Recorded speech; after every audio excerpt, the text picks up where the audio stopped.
little weak. Yeah. I'd like to call to order the Apopka Community Redevelopment Agency meeting for August 24th, 2026 at 5 p.m. here at the Apopka Community Center. We will start with an approval of the CRA meeting minutes for April 15th, 2026. Did everyone have an opportunity to review them? Any questions, any adjustments that need to be made? If not, I will look for a motion to approve the CRA meeting minutes for April 15th, 2026. So moved. Moved by Member Velazquez. Second by Member Anderson. All those in favor say aye. Aye. All opposed? Motion carries unanimously. On to public comment. Mrs. Bone, do we have anyone that has submitted a card to speak? Would anybody from the public wish to speak or address the CRA board?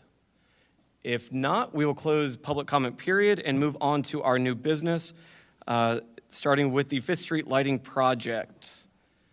Who is running with that one? I can introduce it. Please.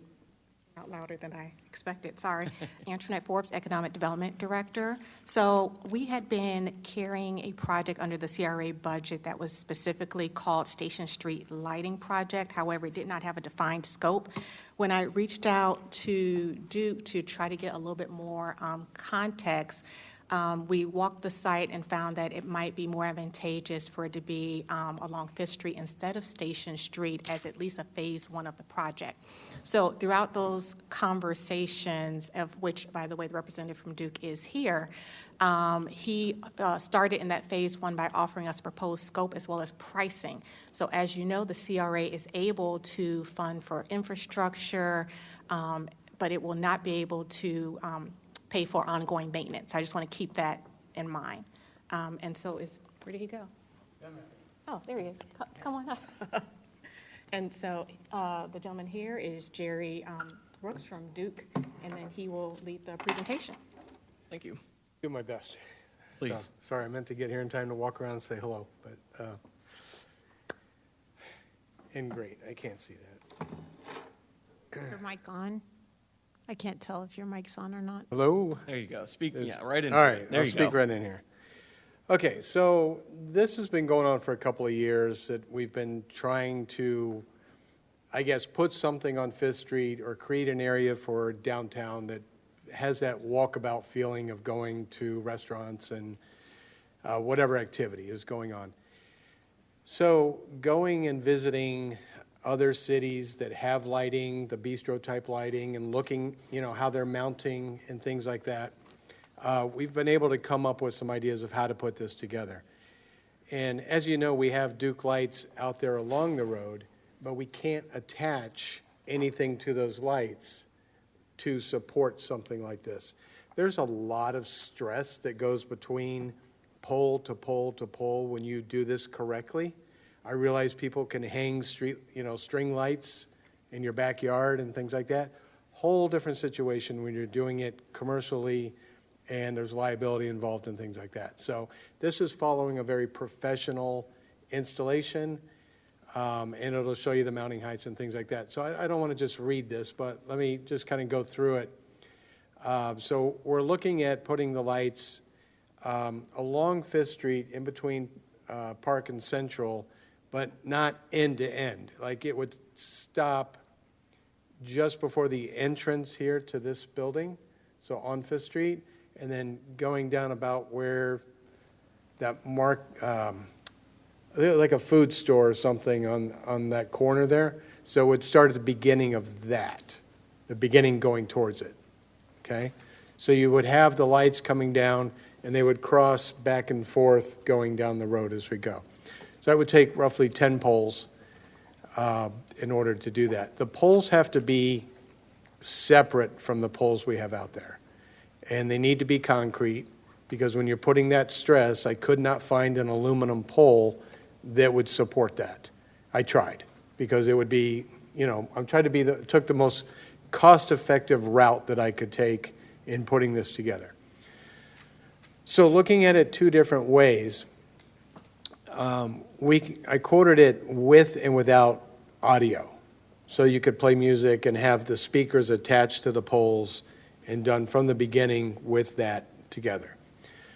So one of the things about when you go to audio, We would go like every other pole for speakers, but you're going to need an amplifier, and then there would be a tuner, which is included in the cost, but it's kind of a streaming thing. So we need Wi-Fi. So you're going to have to find a business along Fifth Street that would be willing to host the amplifier, for music, if we go that route. So, all right, maybe go next slide. I think I've talked that one out. So we're looking at about 950 lights. That's approximate, because when you get out there and you start putting them up, it could change. It just depends on the lengths of, they're crisscrossing as you go through, and doesn't come out perfect to 950. The pricing that I give you includes the installation, the labor, and the cost to put this together. So where would we be getting power from is in Fifth Street parking towards the back, not the side of the food hall, but the other side. There's already a meter and a panel. So we would upgrade the panel and tie into that. So that's where the electricity would be coming from. We would bore that underground so we don't have another overhead wire, and we would bring it out to the right-of-way area, and there we would have our first pole. Well, it would be the second pole coming off a park, but there would be a pole there. We would go up the pole inside of it so you don't see the wire, have a receptacle at the top, and then from there we would go out two different directions with the power. And it would go along with the string lights. You won't see a separate power wire. Okay? So these would be 25-foot black concrete poles, 5 feet going around. So the mounting height is 20 feet, and you've got a sag. Anytime you do a bistro string lighting, you're going to have a sag in the lights, with roughly 2 feet. So you're looking at minimum 17-foot clearance, which is above where we need to be. So we're looking to put it at 18 feet of clearance. Yeah.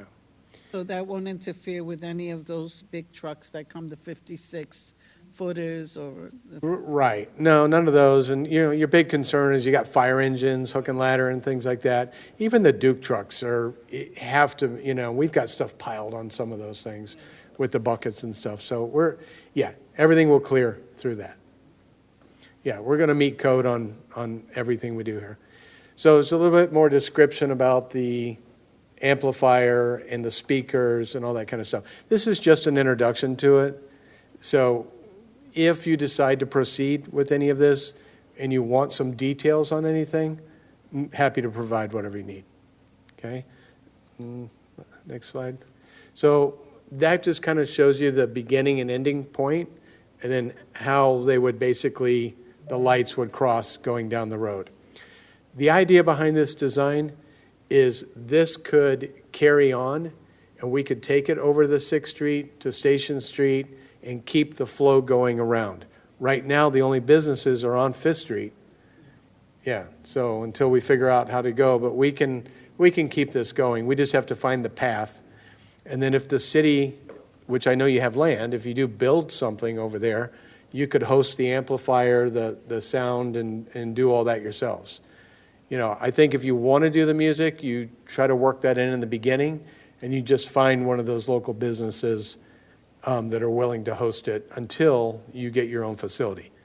You just can't build a cabinet and put it outside because of heat conditions without a major cost of air conditioning that cabinet.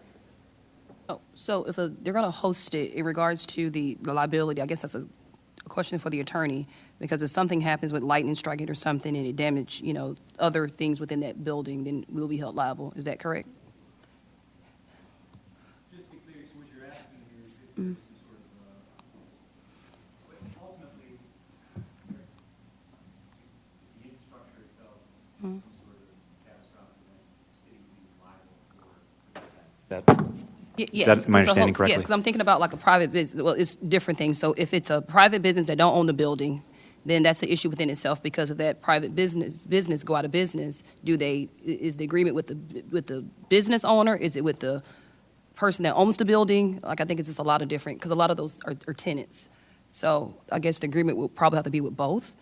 That's typically the case, Okay. yes. And as far as when it comes to liability, I mean, there's some steps you can take to disclaim the liability. As far as liability goes, there would have to be an element of negligence on the city's part to establish liability, obviously. Depending on how the lights were placed and what role the city had in that, there'd be a lot of layers to look at. But yeah, generally, so to speak, as far as the agreement goes, would have to be with any interested party, and liability would have to be assessed according to default. And the maintenance of it in regards to like the power, the bill itself is like a separate bill, will be like on a separate, I'm just trying to understand it. Yeah, so with the monthly, when we get to the slide for pricing, yeah, that's fine. And I'll be happy to explain it, but, yeah, so right here on this slide, we're kind of showing you where the layout would be and that kind of thing. So I think the next one is First one, back up. Yeah. Okay, it's in your packet. Yeah. Thank you. It was in the latter one I sent you. I didn't, yeah, sorry about that. Okay, so price-wise, kind of like, at the end of the day, there's just one big number, right? And it's the cost of all the poles, the labor putting it in, the materials, everything to make this happen. And that can be divided up in multiple ways. You can say, we just want to pay for it, own it, and we'll take care of the maintenance.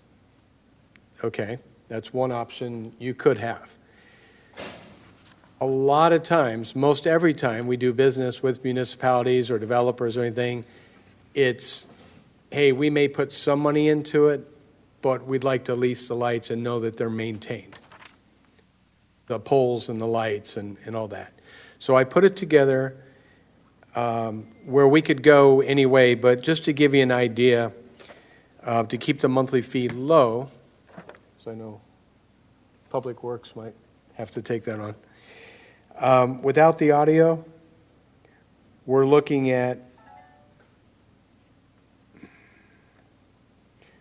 around $70,000 down, and that would give you like a $55 a month fee.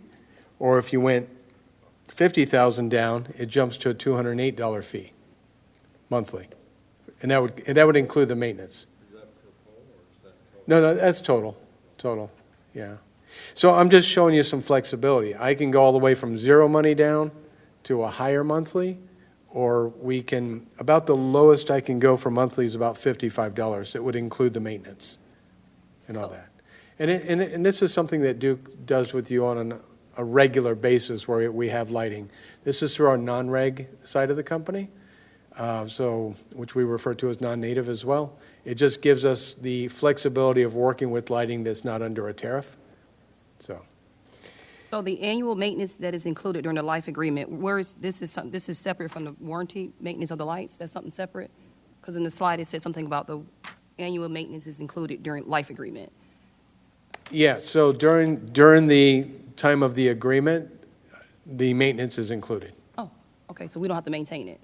Correct. Oh, Yeah, that's typical with any muni. They're not in the lighting business, and a utility is typically asked to try to include that, so I did. what was the maintenance that you, because I know it was some maintenance that we have, what is the maintenance that you're referencing that we were responsible for?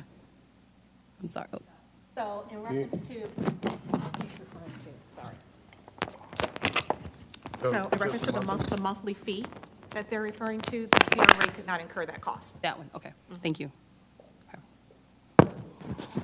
Okay, that was without audio. So the price goes up a little bit more with audio. And so we're looking, if you put $103,000 down, it'd be like $58 a month. Or if you wanted to go with just $50,000 down, it'd be like $474 a month. So again, this is showing you some flexibility. We can play with the numbers about how much down, where you want to be monthly, but it does accomplish getting you this lighting installed professionally with the materials I spoke about. So with that, I'd just say if there's any questions. Any questions? Excuse me, I'm sorry. You want me to go? Please. Okay. If I understood your presentation, you indicated that this was for informational purposes only? Yeah, I didn't send an agreement to sign. or anything like that. Yeah, is it the city's intent that those lights remain up 24 hours a day, 7 days a week? Or if a hurricane were to come, do the lights come down? The lights stay. The lights stay. So Yeah. the lights are going to be designed in such a way, attached to the poles, that it's going to be able to withstand 100-mile-an-hour winds. About a minimum 140. That includes the bulbs. Will the bulbs shatter with the wind? Well, if there's flying debris, different situation, but the total design is designed around to meet a minimum of 140 miles an hour. That includes the poles. Oh, 100%. That's why we went to concrete. That's where we failed on the aluminum, and through engineering, we just couldn't get it to pass the wind load. All right, so when I look at the costs that you're proposing,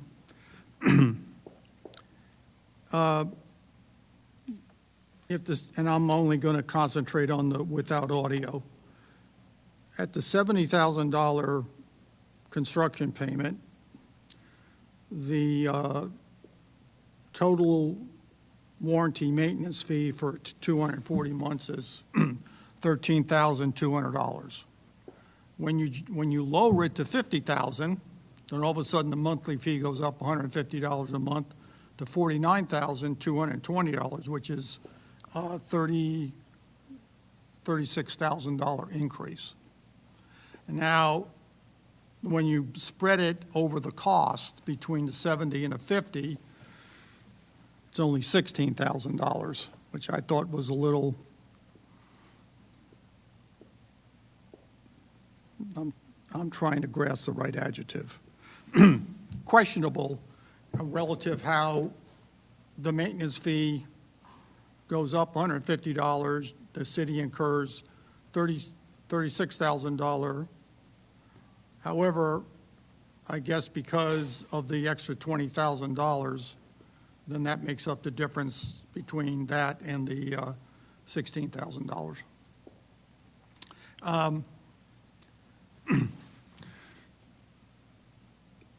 The only other thing I could add is, I know we have a board item up we're going to discuss about design standards, development codes. I'm not really a fan of incrementally putting design standards or a design in the CRA without some master plan. Planners call that visual pollution.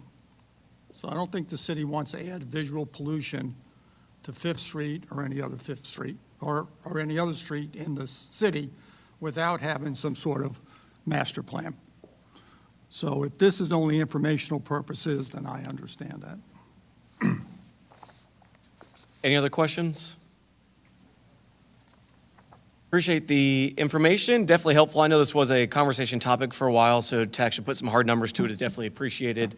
I guess at a future CRA or even now, if there's comments on whether we want to move forward with something in this regard, or if we want to wait until, like Member Drago had said, we establish some design standards and then kind of back into this from there, that may make sense as well, depending on what our goals are and things like that, obviously with changing markets, changing economy, changing political pressures, and a changing board, our priorities are going to change as well. So I think going through this will help to define what we're looking for, what we're trying to achieve. So appreciate your time. Thank you very much. Welcome. Okay, thanks. Thank you. Thank you, Ms. Crowe. Next up, we have the approval of request to extend the Community Redevelopment Agency term. Mrs. Forbes? That is me. So the next item that is up, I just want to do a point of clarification. There was a clerical error for the resolution number. It should read resolution number 2026-03 for the record. So this item, in just terms of a little bit of background, our CRA established in 1993. Obviously, you know our CRAs are for redevelopment to improve infrastructure, amenities, and support businesses and property owners. In accordance with our interlocal agreement with Orange County, we do have to formally request an extension as part of executing our redevelopment plan. And by the way, let me know anytime if you can't hear me, because I keep moving the microphone. So as background, as part of that interlocal agreement, we have had conversations with the county, including submitting our annual performance report, which is part of that interlocal agreement. There's also an annual report that's required to give to our governing authority, which is also the county, which is listed in statutes. We've also provided that as well. So I'm just giving you some context of how we've been compliant. We've also provided them our financial statements as well in April of '23.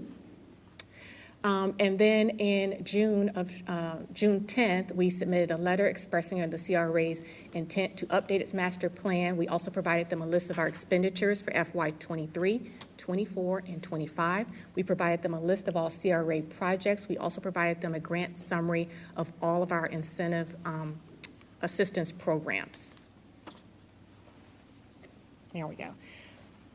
So this resolution, 2026-03, formally requests the extension by the CRA board. And I want to be clear that this item is also going to come before the city commission, but I thought it was important that even though it's not necessarily required for the CRA to request an extension, I thought it was important because not all our board members are part of the city commission, to give you the opportunity to see that we are formally requesting the extension of the CRA in order to continue with our redevelopment activities.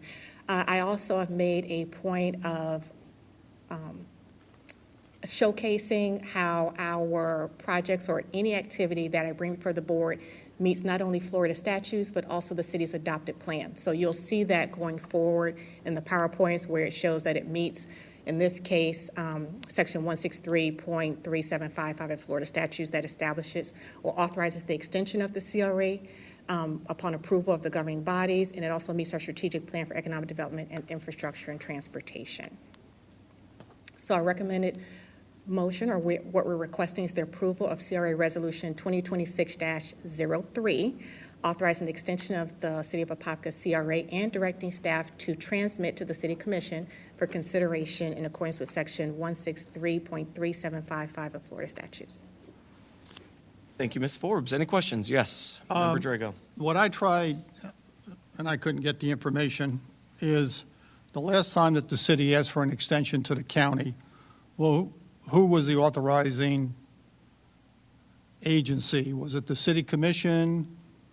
Was it the CRA? I don't think it was the CRA. I venture to guess it was the city commission that asked for the extension 3 years ago that's going to expire this year. That's the first issue. Because when you go back and read the enabling legislation, the taxing authority, which is the city of Apopka and Orange County, are the ones that entered into the agreement, not the CRA. Now, in the heading of this resolution, it states that, well, I'll read it in its entirety for the public. A resolution in the Community Development Agency of the City of Apopka requesting the extension of the City of Apopka Community Redevelopment Agency, affirming the continuing and need for community redevelopment activities, directing the transmittal of this resolution to Orange County. If I read that correctly, it goes from here to Orange County. It doesn't go to the City Commission, providing for conflict, severability, and effective date. Now, normally under these resolutions and ordinances, the first whereas, the second whereas, the third, fourth, and fifth, when you get down to the now therefore resolved, section 1 and the first whereas needs to be compatible or aligned with one another. In this resolution, the second whereas talks about the redevelopment activities, redevelopment incentive programs, so on and so forth. However, the section 2 reads as the following: the Board of Directors hereby, and this, I would assume this Board of Directors, approves the extension, which is contradictory to the heading, of the City of Apopka Redevelopment Agency and finds that continue and so on and so forth. What I don't see here is what's the time extension? Is it 1 year, 2 years, 3 years?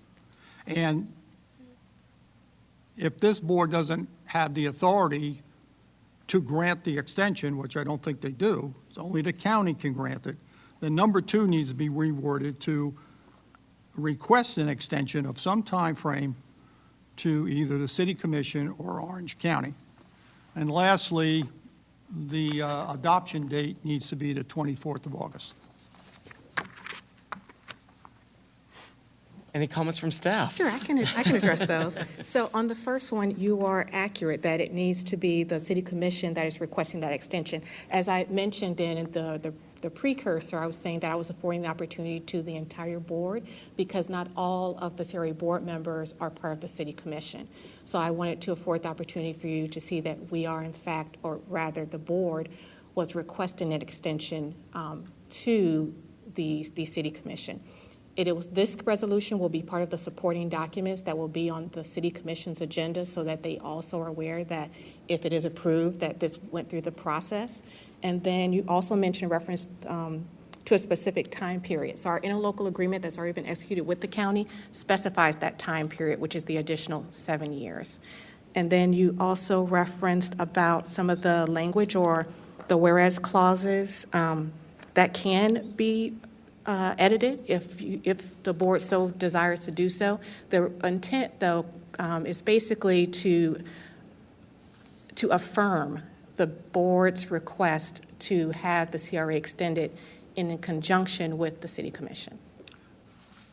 If it's your intent to send this to the city commission for them to reapprove it and send it to Orange County, then the request for an extension of 7 years needs to be consistent both in the heading and in section 2. Now, your explanation of giving this to the board first before it goes to the city commission, I understand that. I guess the other example I can use is the city commission received a ordinance for the appointment of a CRA member. This board was not given the courtesy to look at that ordinance first before it went to the city commission. It went to the city commission first, and it was adopted by the city commission. So I don't see that specific ordinance on the board for us to give input. And I can speak to a little bit of that too. This is how I see this, and I could be wrong. Please update or interrupt me, staff, and correct me here. This is more of a nicety. We don't have to do this. This is not required by law or statute. This is more to say, hey, as a board, we want to have the City of Apopka Commission request an extension, regardless of what that extension looks like. It's up to the City Commission to get the extension with Orange County, and obviously Orange County to agree with it. We can make whatever changes we need to, but at the end of the day, this legally has no bearing on whether or not we get an extension.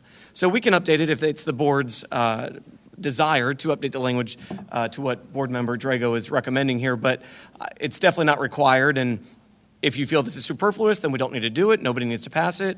But I do think it's hey, the board as a whole said we do want to extend it, and then this goes transmits to City of Apopka Commission. The commission, whether or not this is there, can approve or deny whether we want to extend it.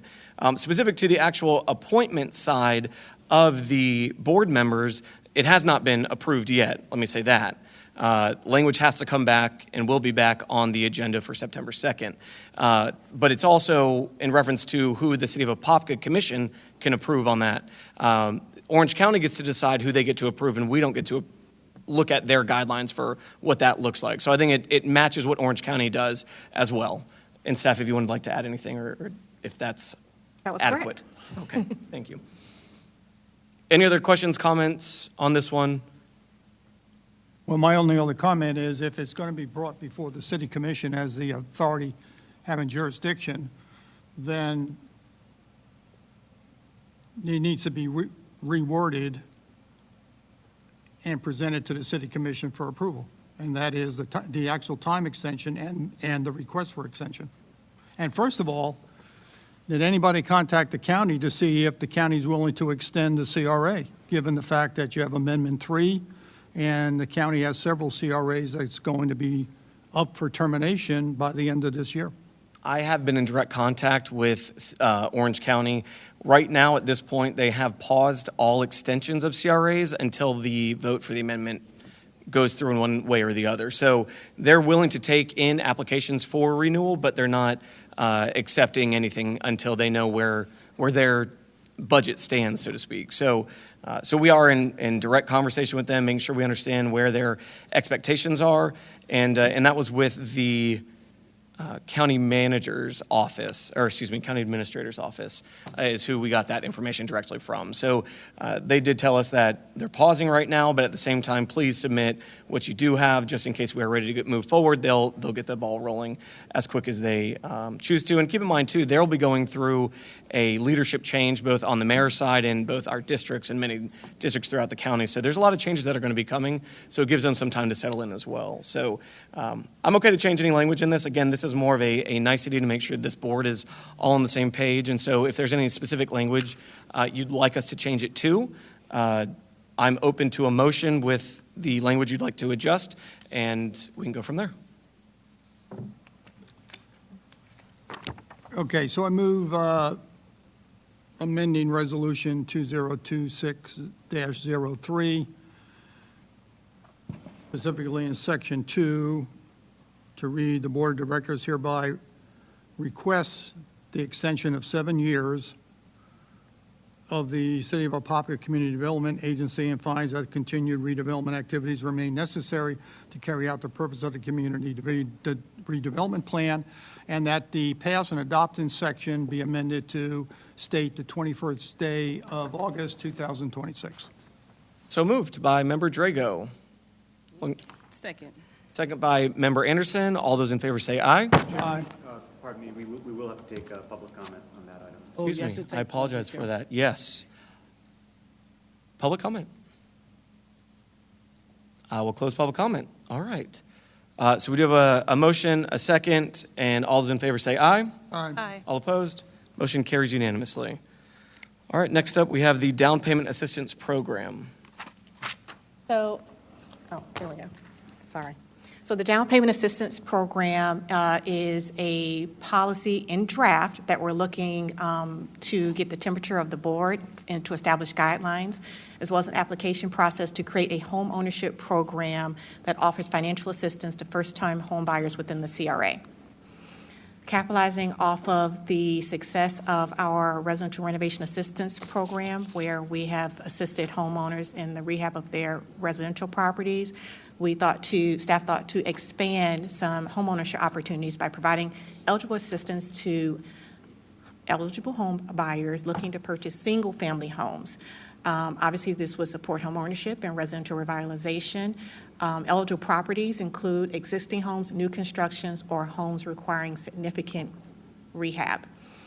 The assistance we're looking at is up to 25% of the purchase price with a maximum value of $30,000 to be structured as a deferred, non-amortizing, zero-interest second mortgage. The assistance will be applied to the principal mortgage, and the funding will be subject to budget availability, which we have put in the FY27 proposed budget, which is still subject to be reviewed and adopted. And it will be awarded on a first-come, first-served basis, with the goal of reducing the upfront barrier to home ownership while encouraging investment in long-term owner occupancy within the CRA. We would require a 5-year homestead requirement, as well as some sort of mortgage or restricted covenant to secure public investment. We would also require a homebuyer education course before the closing and disbursement of funds. Income documentation would be required for reporting demographic purposes. Although this program would not be based on income eligibility, the collection of that data would also help in terms of the affordable housing component, which is under Florida statutes of which CRAs are eligible to participate in. We would require that financial and project documentation prior to closing. The assistance cannot be combined with any other CRA or city housing programs in order to prevent duplication of services and maximize funding availability. Funds will be limited to the approved award amount, and the applicants will be responsible for any cost that exceeds the award.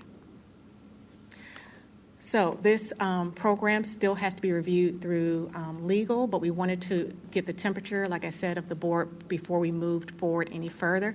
It meets Florida statutes that 163.362C that requires a community development plan to provide for the development of affordable housing in the redevelopment area, as well as 163.3713E that requires CRA's track and report affordable housing projects in the area. It meets the city's strategic objective of economic viability. It also meets the CRA master plan goal to advocate provisions for adequate housing in good condition. So our recommended motion would be the approval and adoption of the down payment assistance grant program as presented by staff and authorize implementation in the accordance of the updated policies and guidelines effective October 1, contingent upon the adoption of the FY27 budget, also contingent upon legal review. Thank you, Ms. Forbes. Any questions? I do. So I want to say thank you, thank you, thank you. This is something I've been advocating for from day one about the importance of this down payment assistance program. So I want to kind of go through, bear with me because I have a lot of, things I want to kind of discuss. So the first thing is in regards to the 25% of purchase price up to, I recommend, like most down payment assistance programs, that and just so you guys know, I am a certified HUD counselor, and I have administered these funds before, so I'm very well diverse when it comes to dispersing funds. So I just want to say that. So one thing I do think is 25% of purchase price can be excessive depending on the purchase price. If it's $600,000, I know it's up to $30,000. But I do think it will be better if we have $10,000, $15,000, $20,000, like in boxes like that, tiers. That's the first thing. The second thing is it says that it should be principal mortgage or only. I think we should expand that to closing costs because depending on the home buyer, a lot of times they don't have closing cost assistance and they don't have the down payment. So that up to the 25% can probably cover their down payment, their closing costs, and make it more affordable as well. Also, part of the application, it also says that in the lending requirements that it only, and let me go to that, what number it is, give me 1 second.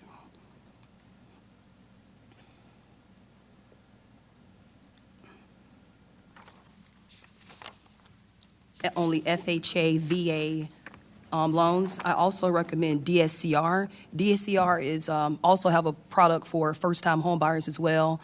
A lot of time that product is for your home buyers that are what do you call it? Forgive me.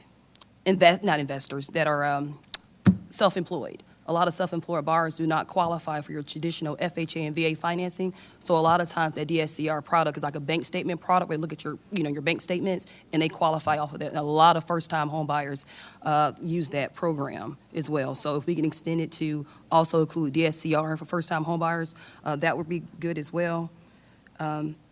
Also, it talks about the disbursement of funds.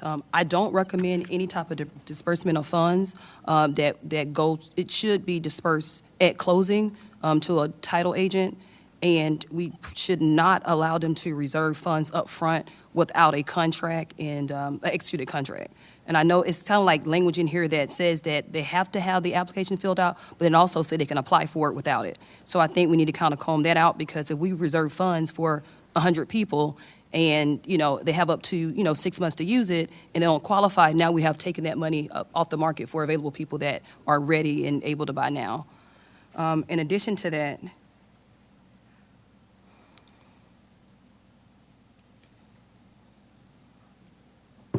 it also talks about its license contractor advancement. I don't recommend that we advance any funds to any contractor. I think once the property is on the contract, and the only time something should be dispersed is when they're actually at closing, and it shouldn't go towards, because that's a whole liability within itself. I don't even understand how that would look like if we're giving assistance prior to the person closing on the property. And that's all for now. Could I Member ask, Drago. when I say we, the board approved some other entitlement programs. One was a demolition I think up to $50,000.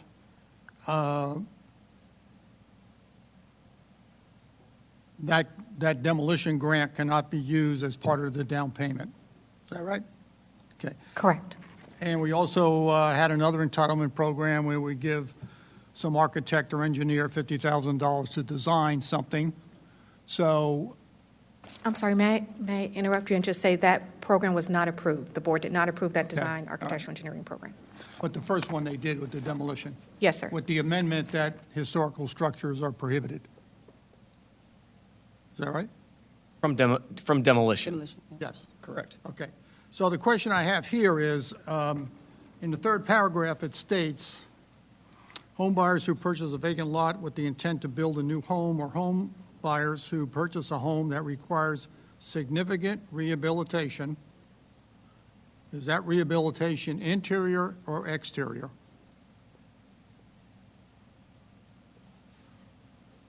Why do you ask? I guess where are you going with that? Where I'm going with it is that I don't, in keeping with the demolition permit or entitlement program, buildings that are on the historic register cannot use this to rehab exterior of the building in violation of the federal standards. Residential. You're speaking specifically to historic properties. Yes? Okay. So I'm sure we could add some language in there that references the historic side of it, but wouldn't that go to permitting and permitting would catch that? And, what they should do and what they do are two different things. Now, if you remember a couple of meetings ago, I read you emails that I got from the building official that basically said, if you submit a permit online, I approve it, it's a go. Historical structures are not. Now, and I would also, if you're going to amend it, I would also put in there any building or house that's 50 years or older. You want to maintain the integrity of those houses. I don't think Member Ruth would want somebody in his neighborhood to come in to rehab a house and not keep the architectural integrity of the house. I don't think he wants a block house with a flat roof, painted pink. I don't think so. And this, without some extra wording or standards put in it, they can pretty well do it. So, but this specific program, and staff, please jump in as needed, obviously, but this specific program doesn't necessarily go to or speak to rehab or renovations. It says significant rehab, but then it goes on to say the financial assistance from the CRA will only be dispersed after the home has been constructed or the home has been fully renovated. So it's not specifically saying the renovation side of it. They need to do the renovations, and then funds will be dispersed from there. Well, if they do the renovation, there's nothing to stop them to fill out the form and get the $30,000. Nothing. So, They completed it. if you'll allow me to. So the intent is for first-time home buyers, right? So these are, if a first-time home buyer is looking to purchase a property that is historic in nature, the improvements in this particular case are not necessarily applicable because the funds are to be used in the purchase of the home. Now, what improvements they decide to do, that's a separate thing. Let's say if they decided they were not going to use these funds, but they wanted to use our residential renovation assistance program to do improvements to the historic property, in that case, we would use those guidelines. And those guidelines are only for the exterior of the property. And yes, I can't remember which board member's point, but there is a development review process that it goes through that should flag that this property is therefore historic, and there are different guidelines that go towards it. Yeah, but that doesn't answer my question of the definition of rehabilitation. Is it interior or exterior or both? Well, so the CRA only does, policy-wise, we've only done exterior improvements. We have not done interior.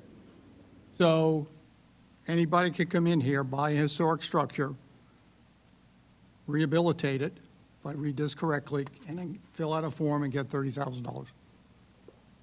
No, a person could come in and fill out an application to say, I'd like to buy a historic property. They could do that.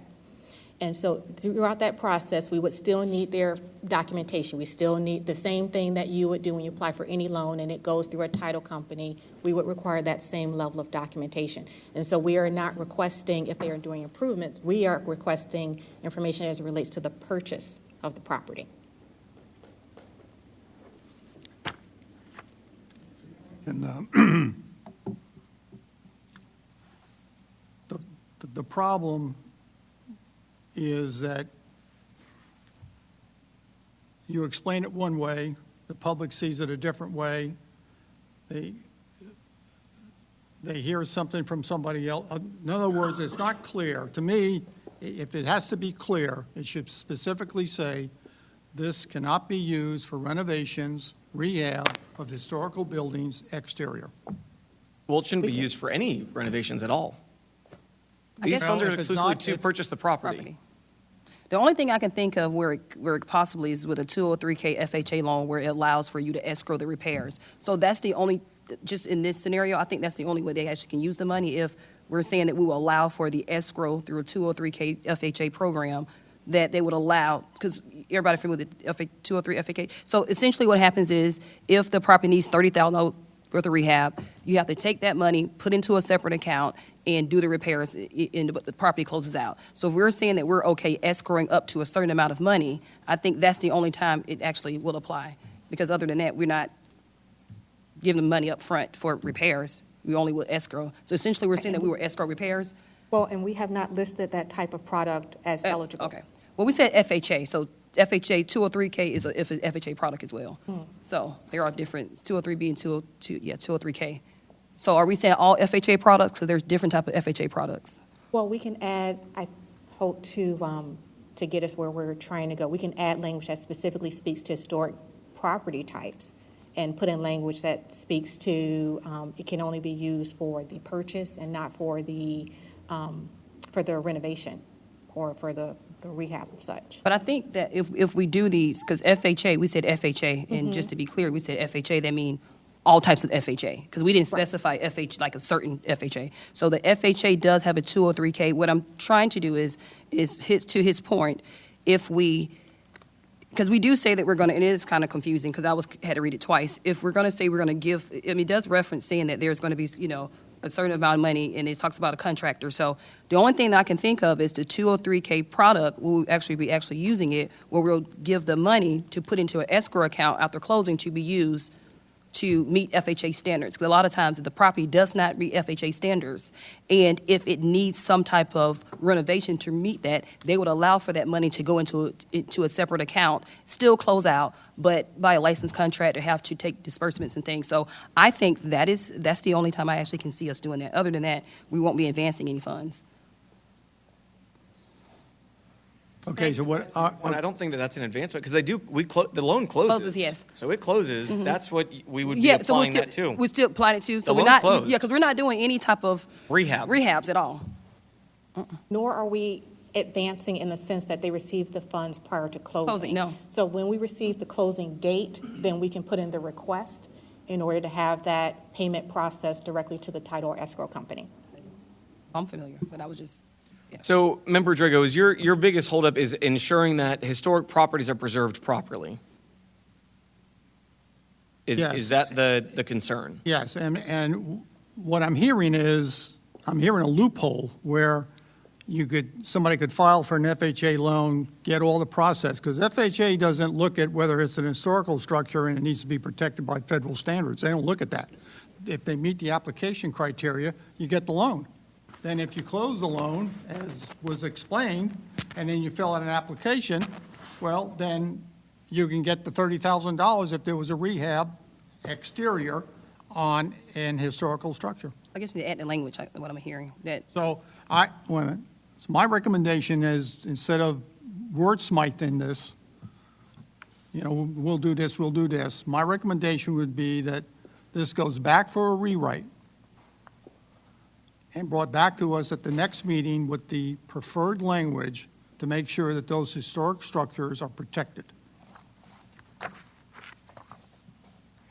Thank you, Member Drago. Any other comments or questions from membership? Yes, and so I think I think we should certainly include in the wording is making sure that this is clear in terms of first-time home buyer, because that's not in here.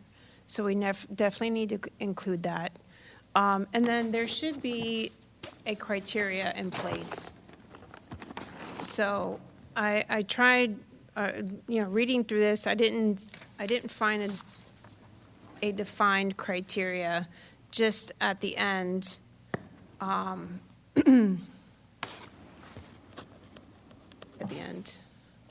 where it's more of documentation that the homeowner needs to submit, not so much a criteria that needs to be in place. So I think that's something that the board should consider implementing, is criteria based on these first-time home buyers that are going to be applying for this.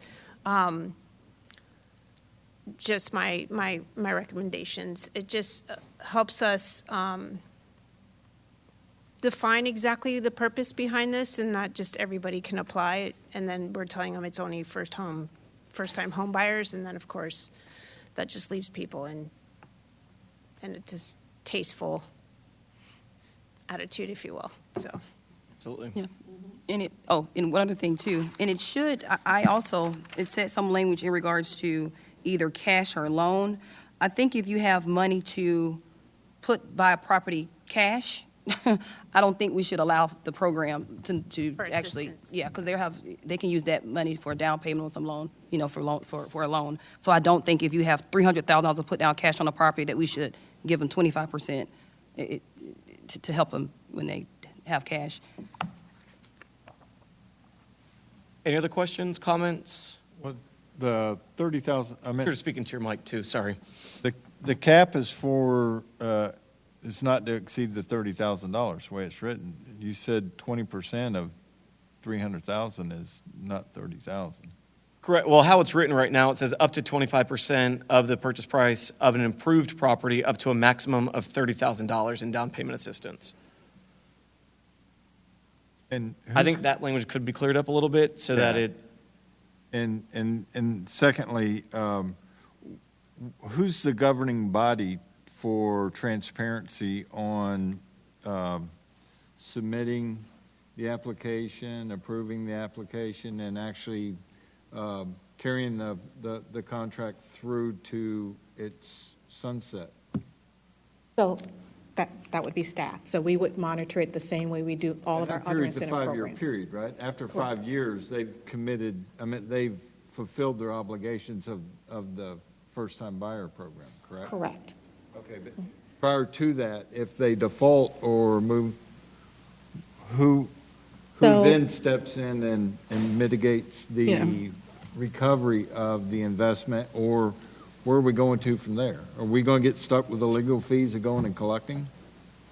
So I won't address the legal fees part of it, but I will tell you, so similar to how we do our REWRAP program, where we do have a recorded restrictive covenant for 5 years. So every applicant that has been awarded funding, it has been, they fully have been explained, and they have to have an executed, recorded covenant against their property. So when the time comes, if they decide they want to refinance, for whatever reason, they get a title search done on their property, that will come up. And so it also specifies in that restrictive covenant that it is for a 5-year period. Yeah, well, in all fairness, I live in this district, so I'm very familiar with the rules and regulations, but up to this point, it hasn't been enforced. I live in a single-family district that has 4 and 5 families living in one home, so I know our monitoring or governing of these residents have been very loose at best. But I just want to make sure that if our intent is, and I'm all for a College Park environment where we invest in our future, and that's these younger people coming in and making these purchases. Ownership is the true test of people that own the home are really going to take care of the homes, even if it's just keeping the yard kept and mowing it and stuff. So I have a lot of confidence in that. I just want to make sure the legal side of it, I just don't want to, us get hung with a lot of open debt that, we kind of get entangled in, and there's no resource to go back and recoup some of the financial obligations that we extended up to that point.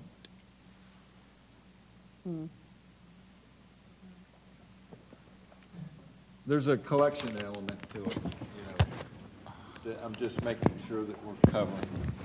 Yeah, in these types of grants that are similar, I mean, you can, on the liens and so forth, put in, the best language in the world that you can. There always is an element and some element of a risk. You can't guarantee that there won't be any legal fees to enforce it, or that there would be resources on the other side once enforcement is made to pay for those fees. So there is that element. It will always be there, notwithstanding any kind of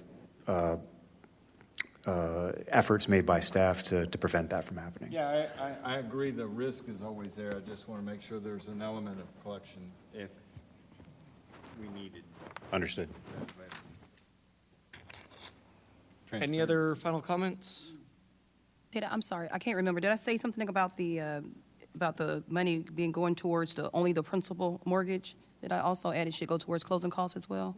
I did, okay, I just want to make sure. Okay, thank you. Any other comments? We'll go to public comment now. Anybody from the public wish to speak on this?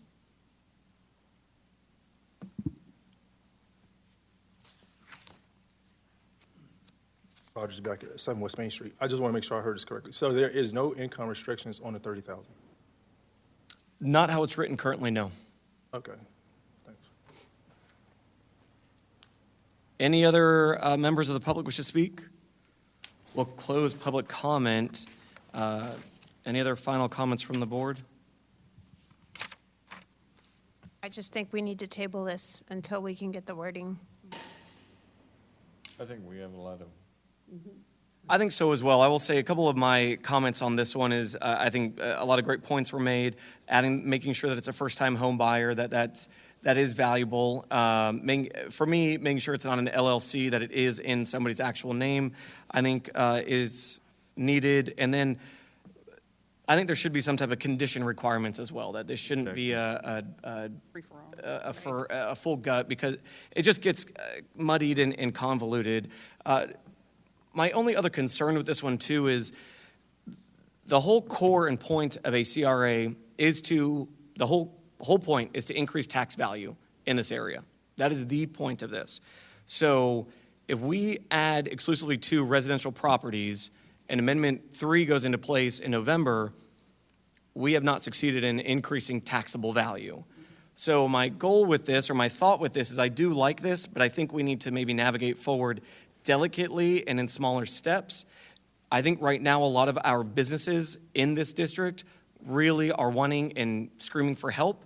And I think that maybe we get creative with some of those incentive programs for the current businesses that are in place that would provide some type of resources for them in some way. Just with the economic times that they are right now, I think that will go further. I think we spent just about $1 million on residential properties last year. And I think that we should maybe prioritize businesses this year and maybe ping pong back and forth, or find a healthy balance between the two. I'm all about homeownership all day, every day. It's just the goal of a CRA is to build taxable value. That is the pure goal of it. And we need to make sure that that's on the forefront of our minds as we navigate this. So I like the program. I think just be delicate as we move forward, add language to it. I think we do table it, massage this language a little bit, but then also think about what we can do, and I'm sure we'll speak about it later, specific to the commercial side, to the business side of our CRA. So those are my comments there.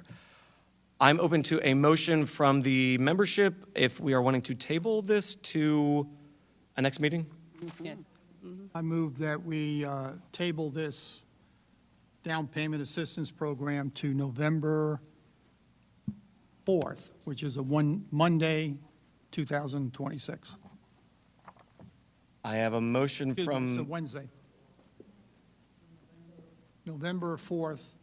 Day after the election? Well, the email I got said the meeting was November 5th, which is a Thursday. so I'm going to recognize the motion, obviously, that you have a motion to table until November 4th at any time? Well, that's the next CRA meeting, so it's 5 o'clock, Okay, because you have a commission meeting that day. we do. So I have a motion. Do I have a second? Second by Member Barron. All those in favor say aye. Aye. All opposed? Motion carries unanimously. All right. Oh, Attorney? Members of the board, pardon my interruption. I do think, before we move on, we do need to revisit number 2. If I understood the motion correctly, I believe it modified the resolution, and that was voted on unanimously, but I believe the resolution needs to be read and the actual language of the resolution voted on as modified.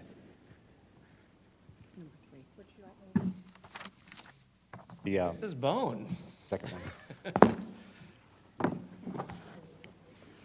Resolution 2026-03, a resolution of the Community Redevelopment Agency, CRA, of the City of Apopka, Florida, requesting the extension of the City of Apopka Community Redevelopment Agency, affirming the continuing need for community redevelopment agency activities, directing the transmittal of this resolution to Orange County, providing for conflicts, severability, and an effective date.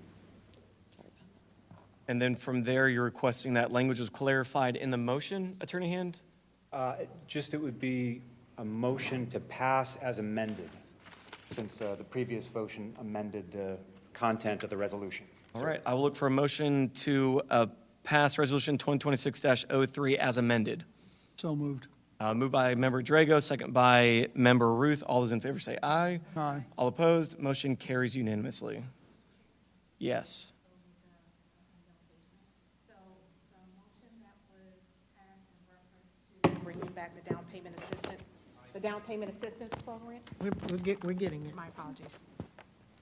My apologies. The motion that was read in reference to bringing back the down payment assistance program on November 5th, that date,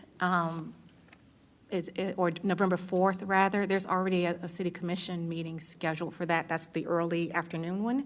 And I believe the November 5th date that Member Drago was referencing was an error date that was sent when the board meeting notification went out where it referenced Wednesday, November 5th, 2025. So I just want to be clear that while we will bring back this item, it will not be on the November 4th or 5th date. I'd prefer to not have it extend out to a date unknown. Not a I'd problem. prefer a date certain. So do we want to set now that next CRA meeting date then? And Would that be valuable for everyone? You want to make it November 10th? That's a Wednesday? That's a Tuesday. Tuesday, I'm sorry. We have a planning commission meeting that evening, All right, Wednesday, the 11th. that's Veterans Day. Veterans Day. Thursday? I don't have anything on the 12th, surprisingly. All right, so November 12th at, what is it, 5:30? 5 o'clock? 5? 5 is fine, if it works for the board.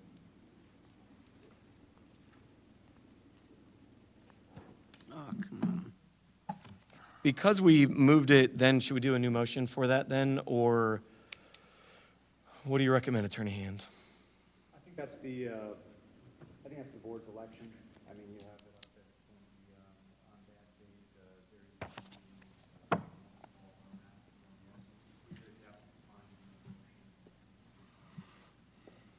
All right, I will look for a motion to set our next CRA meeting for November 12th at 5 p.m., and we will review the down payment assistance program at that time.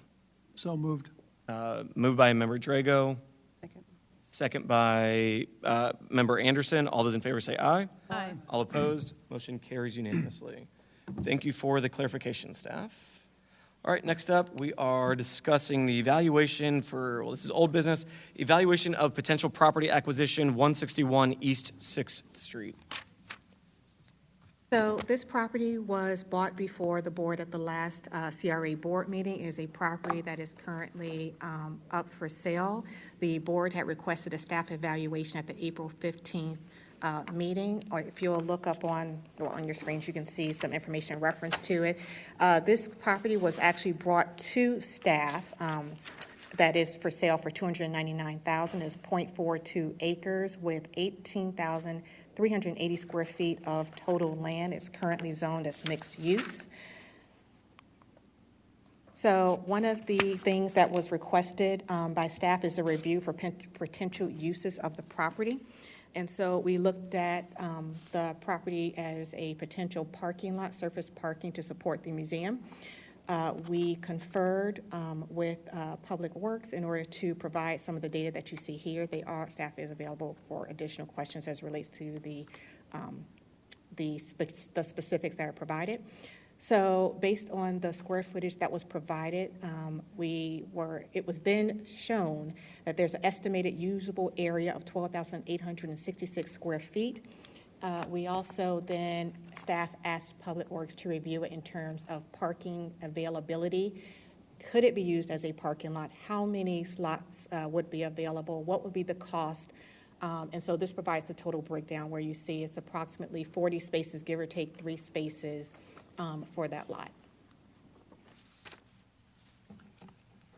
We also looked at using different types of material to determine whether or not we would do a permanent parking lot versus a temporary parking lot.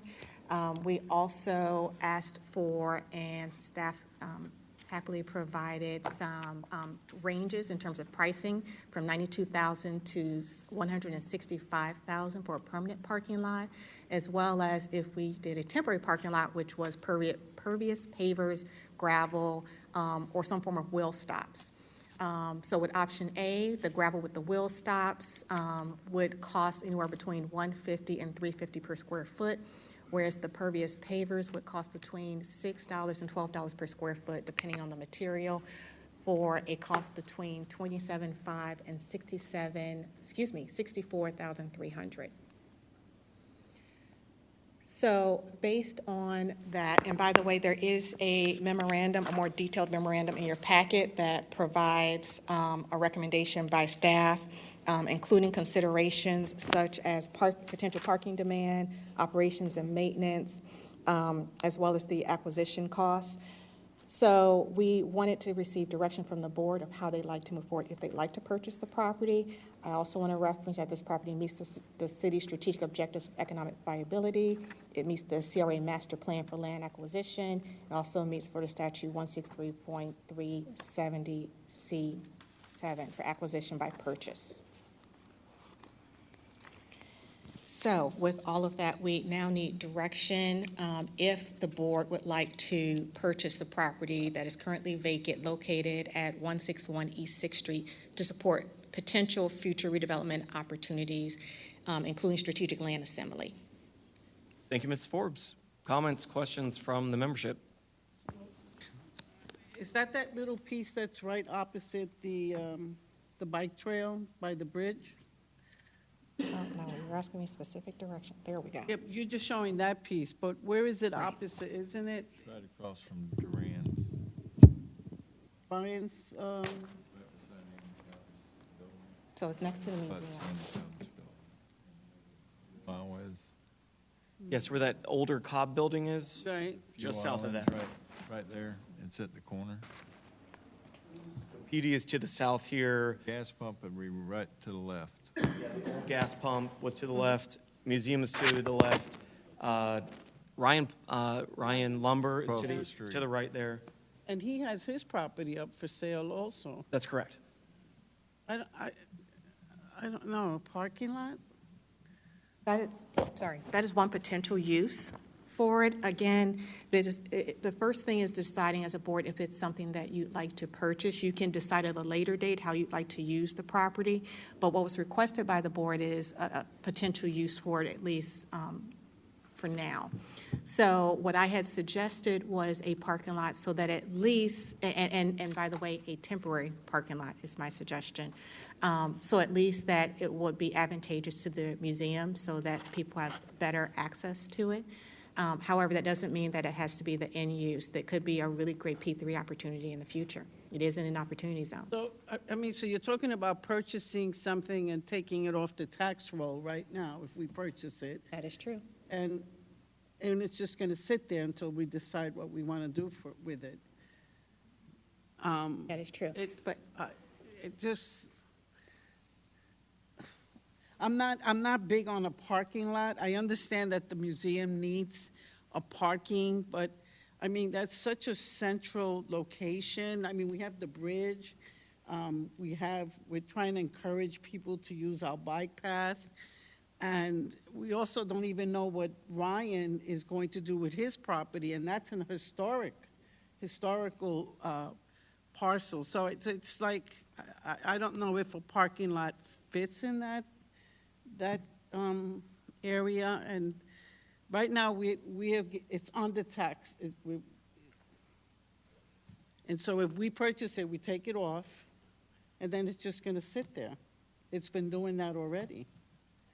Correct. So one thing to keep in mind, and this is ultimately up to the board's decision, that yes, it will be off the tax rolls, but as we are all looking at what the future may look like if the CRA's primary source is taxes is reduced, then at least that's part of land assembly. That would be our strategic goal, that at least if we have property available, we can now possibly repurpose that and that we use it to recruit potential new end users. So that is an asset now that we would have, it's one of those 6 in one hand, half a dozen in the other. Yes, it takes off the tax roll now. I think it's been for sale for a little bit, for quite some time. It has been there for as long as I've been in office. It's been before Right. that also. Right. But like I said, if, our sole funding source, the CRA sole funding source gets reduced, at least now we have another valuable asset. But are we promoting it? Are we marketing it so that someone is interested in that piece of property besides saying, let's just make a parking lot? My concern is that we have Ryan selling his property. I don't even know how they handle selling a historical property. This is all new to me. So if he sells his property, how does that change his historical designation, or does it? It shouldn't. I don't think the properties, well, first of all, it's a vacant property, so I don't know how it can be historical unless there's She's some referencing, excuse me, not trees on she. there, something. Member That's okay. Velazquez is referencing the property to the east across the street Right, there. just across the street. Ryan Lumber. Well, the only way it would affect it is if you didn't have a comprehensive set of design standards to protect Ryan Lumber's investment in their property. Now, I remember this was brought up under the former administration. And my memory serves me correctly, the real estate person was looking for a buyer. I thought the city had cash, and they come to us with was it $299,000? So the board at the time didn't table it per se, but just asked for a better evaluation of the use of the property. Now, in keeping with the chair's comments in the past, we need to be careful on what properties we buy relative to it taking off the tax rolls, and then your taxable value decreases. So I'm opposed to buying the property just for the sake of storing the property for some future use. It could stay vacant and accomplish the same feat. However, I probably would recommend that Ms. Forbes' economic development expertise could be put to use in conjunction with the real estate agency to find a developer for the property. Any other comments? I kind of share kind of what the board is. I think we shouldn't take this off the tax roll and not know what we're going to do with it. And I think we probably do need to look for a private partner to kind of partner with us or something, or someone to kind of develop that. I mean, it's been for sale for a while, so I don't think it's like a need like now, because. I'm sorry, can you just speak a little louder? I didn't hear anything that you said. You didn't hear anything I said? Yeah, go ahead. No one? Oh, I'm sorry. I didn't. So essentially what I'm saying is I kind of agree with everyone. I don't think we should, actually, this is not the time for it. I think that we need to look at a possible partnership, private partnership, or look for someone to develop that. I just think right now we shouldn't be doing anything to reduce the taxes that we have coming in. We don't have a need, we don't know what we're going to do with it, so I just think. I'm not in favor of us continuing to accumulate properties that we have no plans for it. It's just going to sit there. And now And we're don't gonna be forget, responsible to maintain someone it. bought the property on the other corner and built that monster. I call it the monster. And, I mean, I don't want something like that to happen on that corner. I don't even know what's it zoned for, this property. Mixed use. Mixed use. Mixed use? So, I mean, that's an opportunity to have a, you know, For someone to come in and develop it. a developer come in. I'm just concerned that that is such a prime piece of property, and we have the bridge, we have the trail, and at the same time, we have Ryan selling his property, so I just, you know, kind of, let's wait to see what what happens with his property, and then we can kind of figure out. And I think any developer is going to wait until Ryan sells his property to see what's going to become of that property. But, and I see the point in terms of what, both your points and Member Drago's point as well. And honestly, if we were to purchase this, we need to put something that's going to be revenue-driven for the city. Parking lot is not revenue-driven unless we're going to put meters. And that doesn't help us as a city. So I think we should definitely just keep an eye out on it, because obviously we run the risk somebody could purchase it. But if we could go along with the public-private partnerships and try to find something that is generally revenue-driven for the city, that would be helpful. And that's more of, you know, what's going to drive people to our downtown. The point is, we have so many people up on that trail that do not live in Apopka.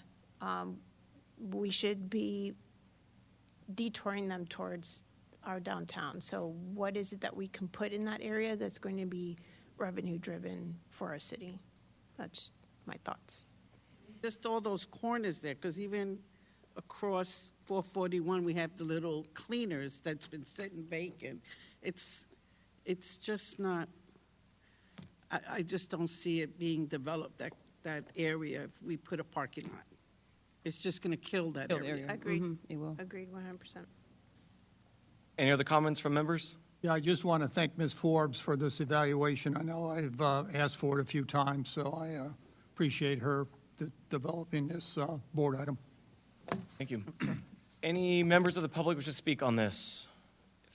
Please. Thank you. So he said he was a listing broker for the property. Any questions? I got one. Please. If you can come up to the mic, though, for the questions. Thank you. How can I help you? The one question I have is, you know, later on, we're going to be asked to evaluate another piece of property of equal size, but matter of fact, it's even bigger. Okay. And this property is all but 145,000 more than that.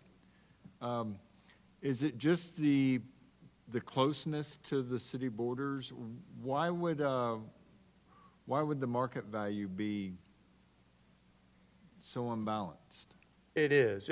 I think it's two-part. It's the prospective plans for the historic district. Well, and you're a what's coming. professional at this, and this is the reason I'm asking Yes, the sir. question. That's why. I think it's the future is the answer to the question, and what the city plans on doing in the historic downtown district, as y'all have discussed for years.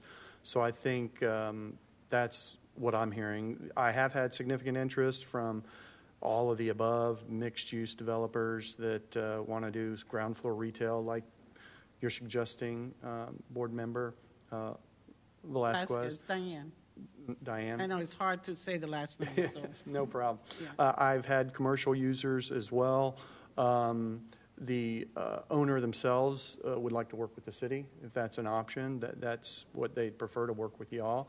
But ultimately, I think it's a matter of time before something like Mrs. Vasquez mentioned would come, a more high-intense use in the future. Well, I was taking advantage of, you made the recommendation you would volunteer information. I was just seeing why the disparity between the two. Well, I just think it's future. location, like they say, Oh. location, location, location.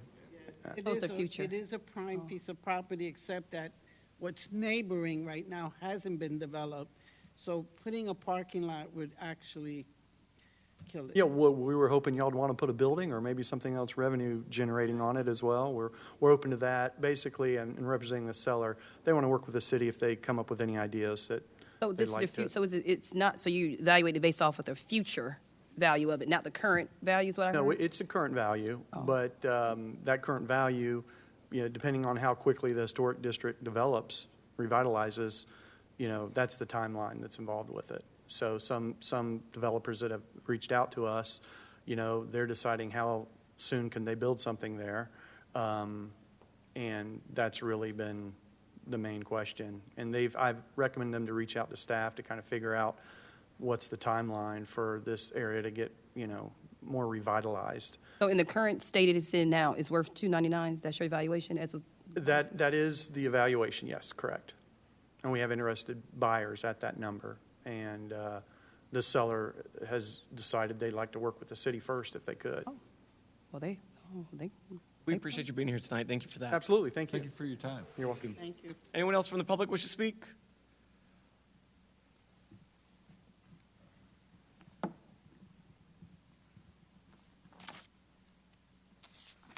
Sylvester Hall, Rock Springs Ridge.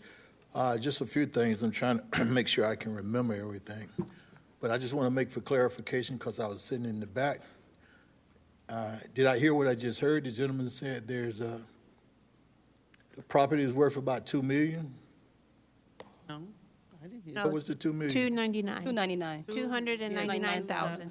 The future Well, I'm use. saying he's got some offers that people was talking about much higher. What's the reference to the $2 million?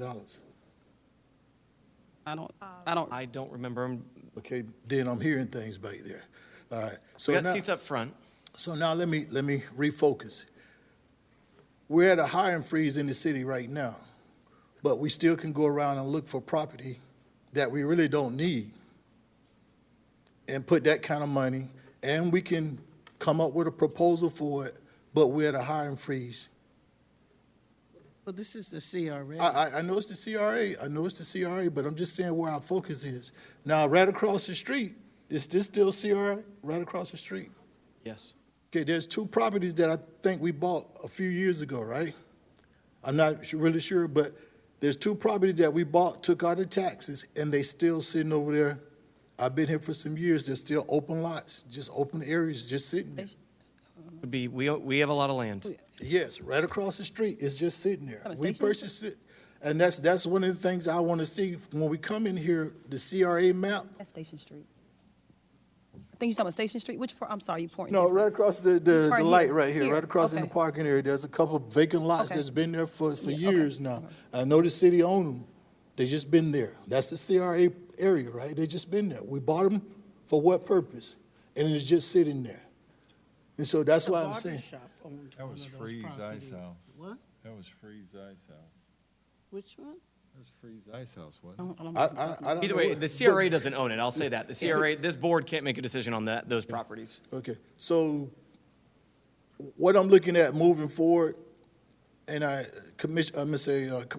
I know you talked about, last time there was about $1 million we used for residents, and you gave the option of commercial residents or balance. I would like to see you keep that balance, because for a long time in the CRA, the money dedicated to the residents was right around $20,000. It's only till the public came up and started saying, hey, what about this, that we donate, we moved it up to that. And we lost so much money. I see somebody that's in the back now that was overlooking the CRA program when she was at Orange County. So what I'm just looking for is just to see how we moving and how we moving about, and what direction we're gonna go in. And then when somebody proposes a piece of land, what is our criteria for buying that land? Because if I got a piece of property that I propose to you and you don't buy my property, I'm like, okay, what is the requirement? When somebody suggests a piece of land that we should investigate and look at, and we taking all this time to really go and see how we can develop somebody else's land.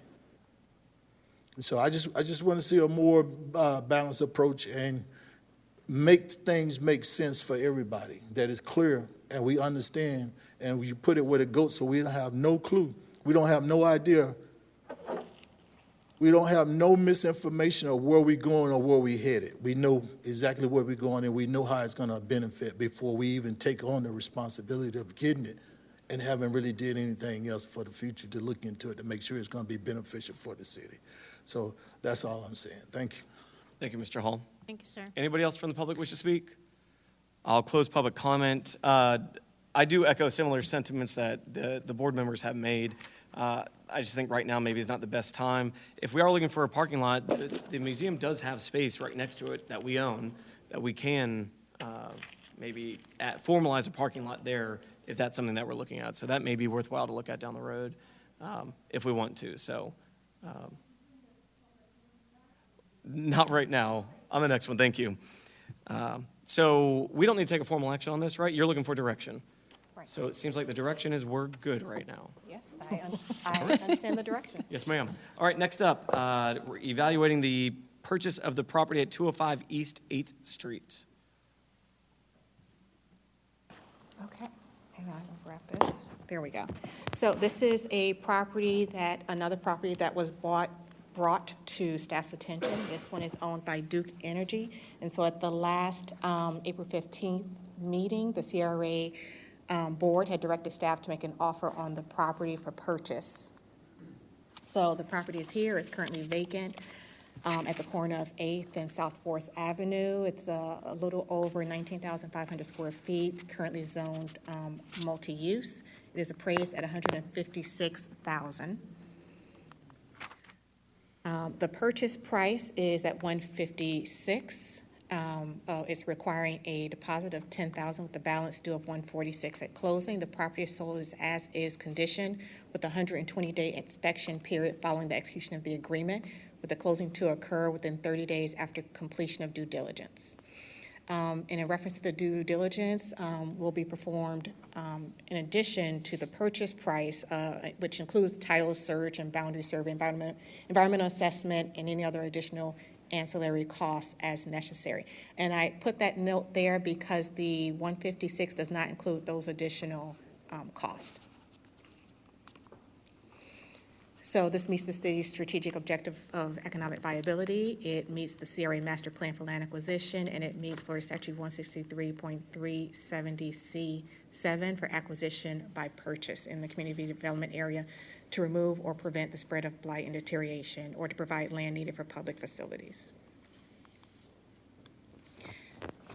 So we are requesting the motion for authorization for the board chair to execute an agreement for the purchase of the property, reference to support future redevelopment opportunities and strategic land assembly.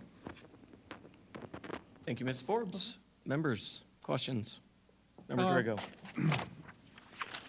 Okay, my understanding from past commissions that the purchase of this property would be used for the sole purpose of putting a resource center on it. But in the board item, it talks about purchasing a property to preserve the property for future redevelopment, for the board to determine the ultimate use in a separate public process, which is contradictory to previous boards wanting to purchase it specifically for a reuse center. Number two, when I looked at the sale for contract, I didn't see any sections in there where the mineral rights and the air rights go to the city. Duke Energy can't maintain the mineral rights and the air rights of that property if the city buys it, and we decide to put up a multi-story building. Thank you for your comments. Any additional comments from membership? And this would be taken off the tax roll? Correct. And, I mean, we've talked about this property designating, earmarking it. I should just say earmarking it for the resource center. Where I'm on the fence about purchasing it is, do we have the funds to put a building on it? Can we go, is there some kind of partnership, someone who's going to help us create the resource center, because if we purchase it and it continues to sit there as it's been doing with Duke Energy, then, I mean, and we're not using CRA dollars, we're actually using money that Duke gave us. So, The 150,000. $160,000. 150,000. 150, so we would, the CRA would be putting in, Well, we've incorporated that in the tentative budget as requested by Member Anderson, as Commissioner Anderson. Right, so that's specific to the commission budget, not this Mission budget. budget, yes, sir. So then should this board even be reviewing this then? If we're spending it out of commission dollars, not No, board no, dollars? no, not the purchase of the land. The Not purchase of the land, Oh, you're saying the resource, the improvement. resource center Also the itself. improvement, the 150. Okay. Thank you. So that we can have. In addition to that, I have been in contact with different people in the county, and the county does have interest in partnership with that particular project. but do we have a commitment? No, we don't have a commitment, but I mean, And I will tell you well, what. we already have, if we already have $150,000, we need a resource center here. I mean, this is something that is definitely needed. But- And if we already have $150,000 already that's been just floating around for years, we need to put the money to work. In addition to that, we have the money now in the CRA to purchase the land. We have $150,000 to help develop the land. I mean, what else are we waiting on? I think we definitely, I mean, it's getting, the need is there. I know we need the resource center. I'm just, right now, it's on a tax roll, so we're getting taxes off of that. Yeah, but we're not pulling out the tax roll not to do anything. We're pulling out the tax roll with a plan in action. The other property, we just didn't know what we were going to do with it. But we have a plan for this particular property here, a resource center. I know, but who's putting up the resource center? Well, I think that's all, we have to talk about that. But we have to start somewhere. Any other comments? I'm not, I'm not opposed at the purchase of the property, but I think with our budgets as strapped as they are, I am opposed at us getting involved in something that I see a lot of risk and a lot of service fees that come along with it. Any other comments before I go to public comment? I'm going to open up public comment. Anybody from the public wish to speak on this?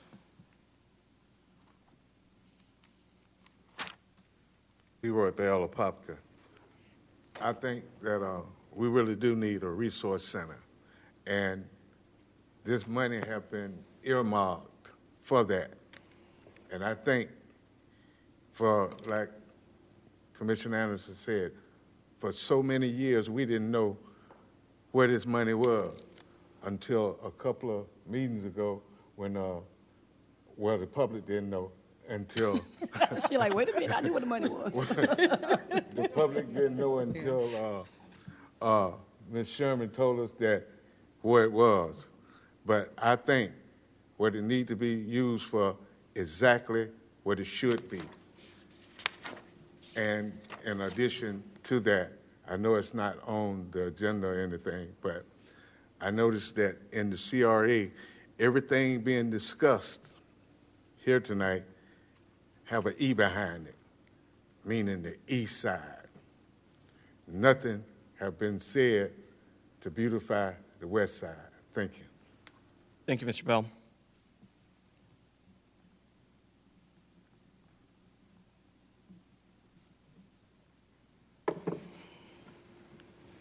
Buster Hall. I'm just curious to see how we move forward on this piece of land. When we have $150,000 that I know I campaigned for us having a resource center for the homeless. It's not the unhoused, it's the homeless. We changed the name so we feel better about what the situation is. So moving forward, there was a mandate for change, and we're gonna see if the can keep getting kicked down the road, or we're gonna do what we're supposed to do. This is an opportunity to purchase this secure the land. We have $150,000 to work with. Let's make it a reality. Thank you. Thank you, Mr. Hall. Anybody else?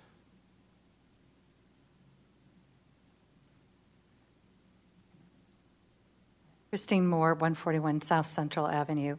I just wanted to bring a little clarity about where the county was before I left. And the plan was to fund a facility for the unhoused after the east side. So they're next. And so there is money coming. I know that it's in the budget. The county spends about $55 million a year, and so that would be my recommendation, that you try to get some money, maybe do something temporary, but they will fund a facility, in my estimation, in the next 5 years.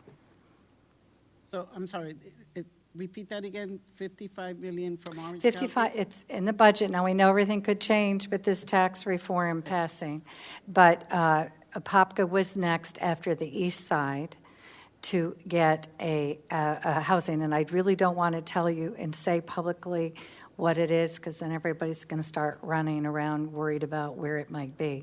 And that would be my second comment to you. If you buy this property, you owe it to all those residents around there before you purchase it, to tell them that's what you're thinking about doing with it, because it will lower the property values around there. So it's a very, very difficult process to get the zoning for anything for the unhoused. So they typically are in commercial areas, not middle of residential areas. And so the location is important. But what I came to say was, I know that you are next.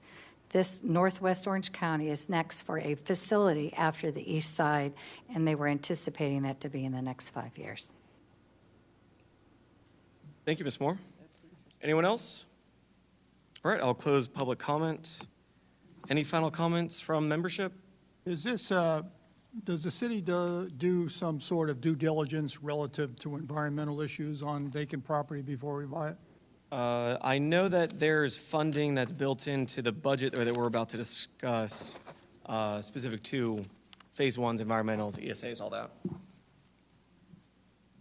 And the 120-day period references that as well for due diligence in this PSA. Any other comments? So the total price is $156. I'm sure 10,000. there's some additional closing cost associated with that. So does that need to be added to the 156? I'm sure it would. Kind of as the mayor just mentioned, we kind of factored that cost into this. As noted on the budget, it says land acquisition, due property purchase, environmental for due property, and that. So I think it was either 10 or 11,000, something we factored already into that. So the 156 includes the factoring in or not? No, it does not. So, It's in addition to that. all right. So to be accurate, then, the cost of the property should be 166? Well, the cost of the property to purchase it from I- Duke is the excuse me. 156. To purchase the property to include the down payment and the closing cost is 166. You can say that. Well, I did say it. So Yes. is it accurate? The purchase price from Duke, as I understand it, okay, is the 156. In addition to that, the environmental assessment is another 10,000. That's in the budget. It is. Yes. Yes. Okay. As a separate line item or part of the It's line to- item? It's part of the together. land. Okay. Yeah. All right. It's in land acquisition, Duke property purchase, environmental for the Duke property. It's All in right, there. so, all right, so it's as clear as mud. I understand. So I do want to reference a few things here. My only issue with this specific site is that it is somewhat site constrained, in that I think it's only 0.44 acres, 42, either way, less than half an acre, 0.45. So 19,557 square feet. So with that, I got to put parking lot, water mitigation, a building, everything else with that. So my concerns with this specific site is just that the site constraints, which have been my concerns from the beginning on this. And then the points being made as well is, yes, we have some seed money, so to speak, but what's the real plan in place? Something that I've been doing on This is by the bike trail. correct. So we do need to start somewhere. We do need to get somewhere with this, and I totally agree with that. It's not kicking the can down the road. It's doing it right, setting up the proper thing 5 to 10 years from now. I have spoken to Orange County as well, and they indicated that they are purchasing something on the east side right now, and that for them, they would like to partner in that capacity specific to that site, that we could provide resources and things like that and get transportation going that would provide and partner with that site. Delicately, they said that we're not deep into that yet, but that's what the conversations I've been having with Orange County, because we can't do it alone. We don't have the budget to fund all this, nor do I don't think it's the government's responsibility. There's nonprofits, individuals, churches that are already meeting a need, and we need to bring them all together to the table to fund this, to be a part of this. They have funding that is already available to this. We don't need to be running this. We don't need to be expending taxpayer dollars on this. We can just support those that are doing it and get behind them and get it right.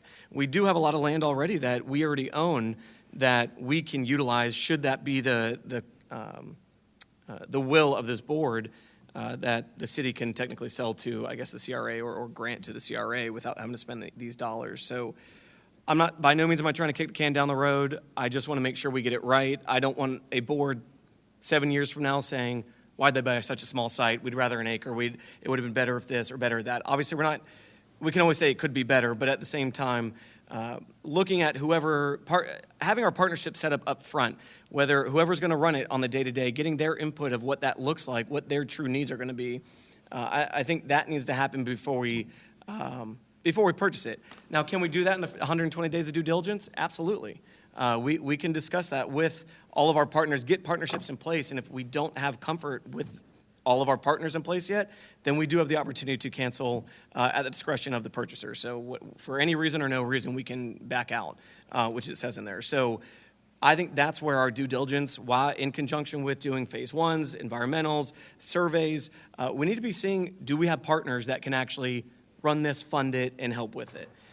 We don't have the staff to do it. We don't have the funding to do it. So I want to make sure that we have a successful plan in place, should this be the site, that it's done properly. So that's my only concerns in just making sure that we do have a plan in place. I do want to get momentum on this. I just want to make sure we're doing it right. But we absolutely can do that during the due diligence process. This is the one that has wetlands in the back? Yes, to the north. And I think to the east as well. I think it's surrounded by, or an easement of some sort. There's something there.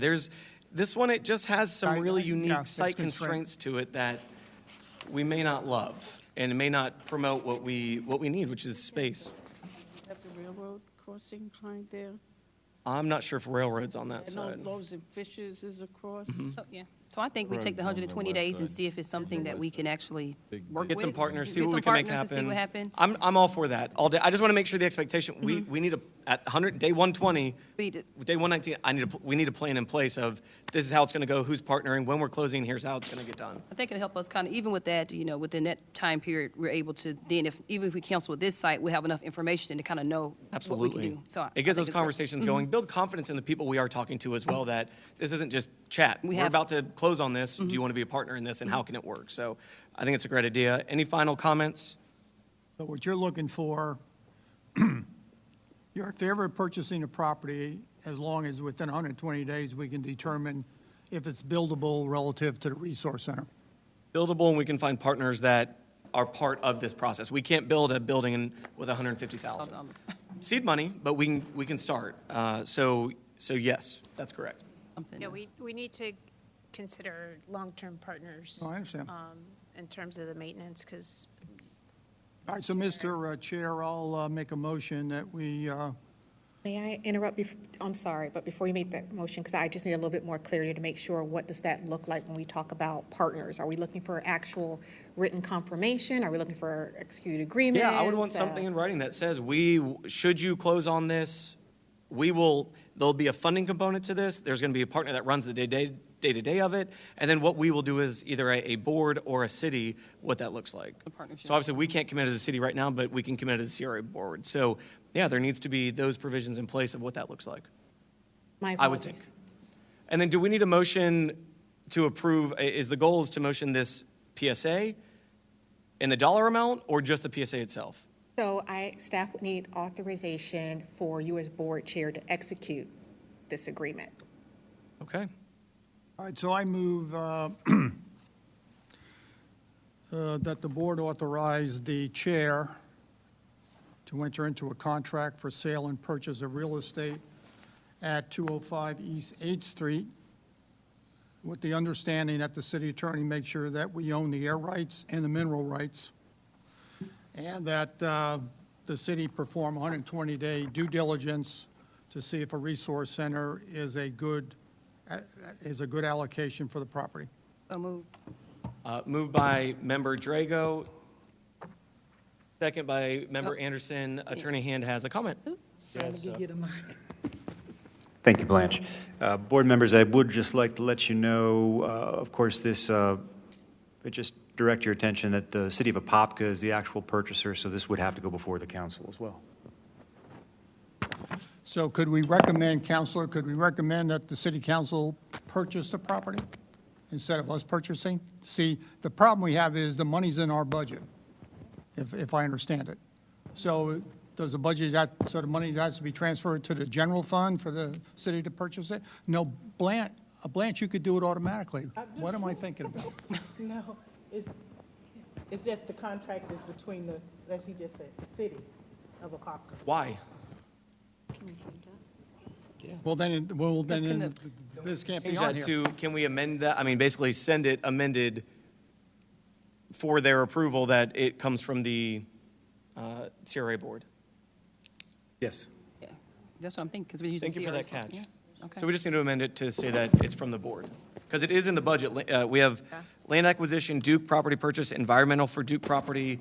It also had 161 East 6th Street and new land in FY 2027. So it had all that built into these numbers in this budget, or in the, I guess, carryovers. No, budget request, excuse me. Okay. So if we can amend, I guess, the motion to reflect the proper purchaser. All right, so I amend my motion to reflect the city of Apopka as the main purchaser of the property at 205 East 8th Street, With the CRA board. CRA board. So move again. Moved by Member Drago, seconded by Member Anderson. All those in favor say aye. Aye. All opposed? Opposed? Motion carries Opposed. 4-2 with Member Ruth and Member Velazquez in opposition. All right. Are we comfortable on that? I don't want to have to come back to that one if we need to make any corrections. Are we? Nope, that's fine. Let me ask one question. This has to go before the city commission for a second bite of the apple? No. No, because we changed it to the, Attorney Hand, does this need to go in front of the city commission for approval? Or ratification of approval? Unless, anything in the ILA that requires that to go for the purchase of property? Because Orange County is a charter county, I don't believe there's anything off at the top of my head, but that's certainly something that staff can take a look at and can be certain about. Typically, no, that's fine, but it being a charter county, sometimes there are some additional requirements and so forth. So Let's make sure we without look into that then and knowing get some offhand, clarity. I want to make sure that those are covered and Okay. that that's looked at. Let me just ask you a question. You said that you have some talks with Orange County regarding some kind of resource center that they want to kind of put on the east side? Correct. And they're asking us to partner with them. Correct. There was no specific ask, no specific dollar amount. It was just, instead of us having to own, manage, and run something, would it make sense to partner with an entity that's already buying it, running it, and partnerships already in place? We can contribute in some capacity, whether through CRA or otherwise. We will leave that 150 from Duke that we earmarked for some type of resource. That's correct. Okay. But again, that's a commission decision, Right. not a board decision. But yes, Okay. that's, Okay. and that'll be in budget talks as well for I mean, I commission just budget. don't want it to get lost. Nope. I just think that if there's a partnership that can come forth, because Orange County has the money. And I think, Contacts, partnerships, exactly. So I think that's where that due diligence in this will give us the time to get a comfort level or back out and not move forward with it. okay, So it has that, the contingency in there to back out for any reason that the purchaser deems appropriate in its sole discretion. So if we are not happy with that as a board, we can back out and reassess. All right. Staff, we're good on that one? No, there's no updates that I need to make, no new motions, we got that one right. Okay. Moving on to resolution number 2026-01, appropriate existing redevelopment trust funds to the next FY '27 in resolution 2026-02. Resolution number 2026-01, a resolution of the Community Redevelopment Agency of the City of Apopka, Florida, approving the appropriation of funds remaining in the Redevelopment Trust Fund to certain projects, authorizing the Executive Director to take all actions necessary to implement this resolution, providing for an effective date. Mrs. Sherman. Good evening, Member Chairman, Chairman, Nestor, and members of the CRA committee. I know you can't see this, I can't either. So that's why I did give you sheets at your table. I want to try to make this as easy as possible in regards to the FY 2026 carryover funding. And I want to start with the first column to your left, which is your adopted budget for FY 2026, which is in the amount of the $6,328,123. There was only one amendment with some PO rollovers totaling $96,467, which made the amended budget the $6,426,590. Some of the pending reallocations that had talked about, Antoinette had mentioned, I know she just left and went to the lease room, but are listed here, like some of the CRA, the BIFAP, and the CRA RFAP. Those programs are no longer eligible programs, so we were taking those funds and moving them into the contingency. In regards to the CRA DPAP program, she wants to increase that by the $253,765, and she talked about this at the previous meeting.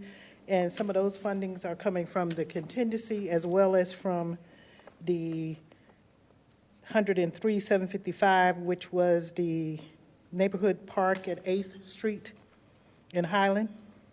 So wanting to reallocate those funds into the down payment assistance program of $253,765. And we just had several conversations about the land acquisitions. So in the current year budget, she wanted to add the $327,000 plus that $150, come to a total of $477, and that was to support the purchase of the Duke property, some of the environmental assessments, and that 161 East Street. That made that total $477, if you're following me. In addition, some reallocation in the amount of $375. That's for the Edwardsfield installation of a pickleball and basketball fencing. And she wants to reallocate the 5th and Central Avenue signal design for 5th and Park Avenue signal and pedestrian upgrades. And the majority of those funds, about $1,051,646, to go to the Alonzo Williams Park event, no, I'm saying that wrong, I can't see this thing, parking lot at MA Board in Hawthorne. And again, some of those funding coming out of contingency, some reallocating from some of the projects that were previously approved in the 2026 budget. And that brings our total, after some of the transfers that have already been made, to the $6,426,590 again. It's just a reallocation of those funds within those programs. After we do that, in order to determine the amount that we will be rolling forward into '27, we look at your expenditures to date and your anticipated expenditures for the rest of the fiscal year. And expenditures to date was about $870, $286. We anticipate expending another $188, $304, leaving a remaining balance here of $5,368,000, $368,000 to be carried forward into FY '27. Okay, I'm gonna stop there before I go to the '27. Any questions? Questions from membership? So I know that we have in here for the land acquisition, that property at 161 East 6th Street. Mm-hmm. So because we decided against that property. So are we taking those funds and putting it part of the contingency? What are we doing with the additional? We can take them out and put them back into the contingency if that's Okay. what you prefer. I'm just asking. I know we haven't. Okay, yes. Okay? So Can the you ones, can you tell us, and I'm looking at the column that has the proposed budget with carryover. So Member Anderson talked about the land acquisition, which is $777,000. Talks about Duke property, East Sixth Street, and new land. What new land are we going to buy? in 27, the 300,000. 1,000.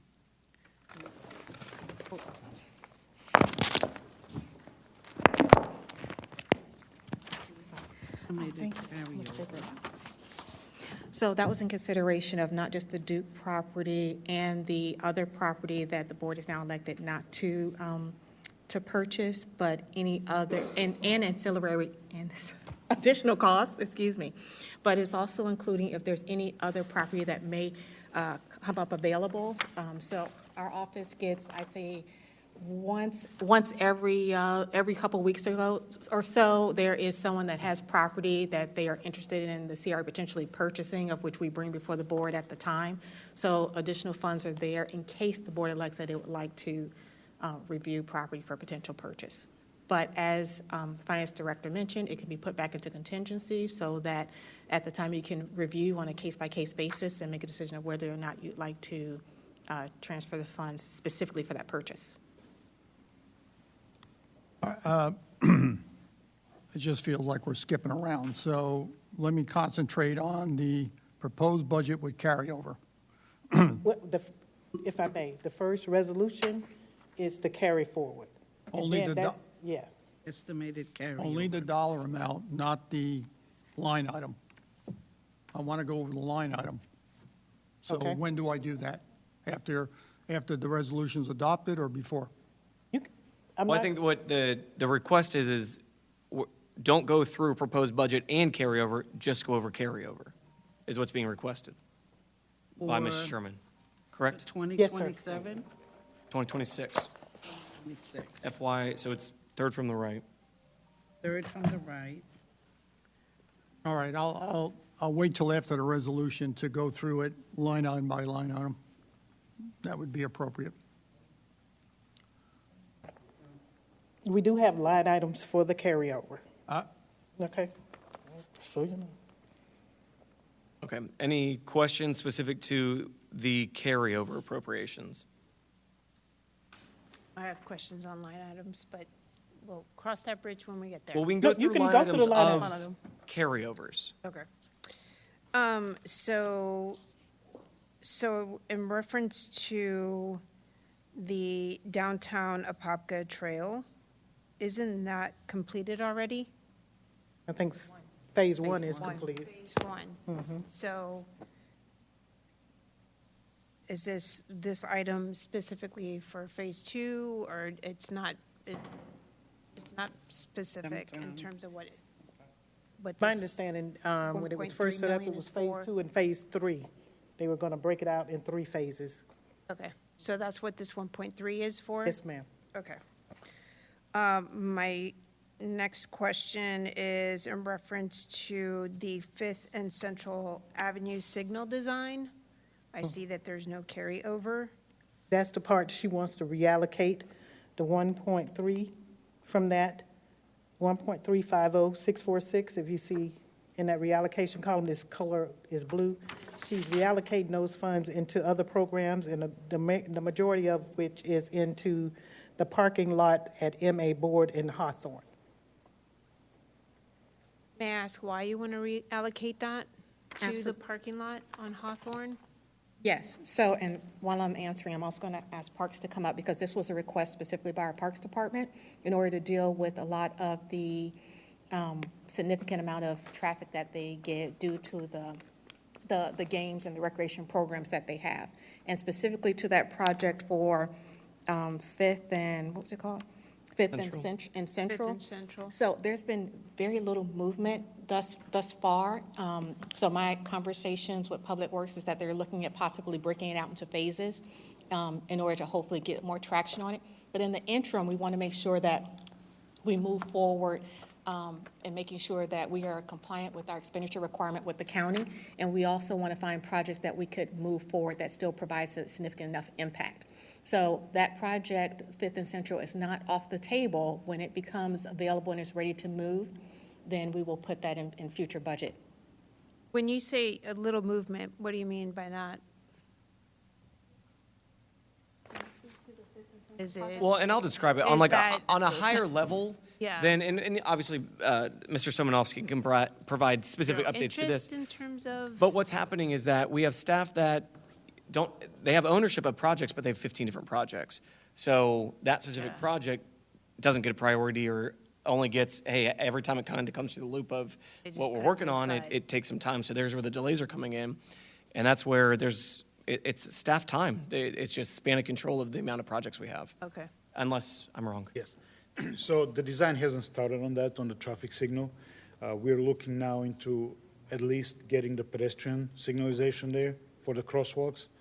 And that's going to be like a phase 1, and then phase 2 will be a rehabilitation of the entire intersection with a new traffic signal. And this is for Fifth and Central only. Yeah. I just think we need to eventually put some funding back into this, but I understand.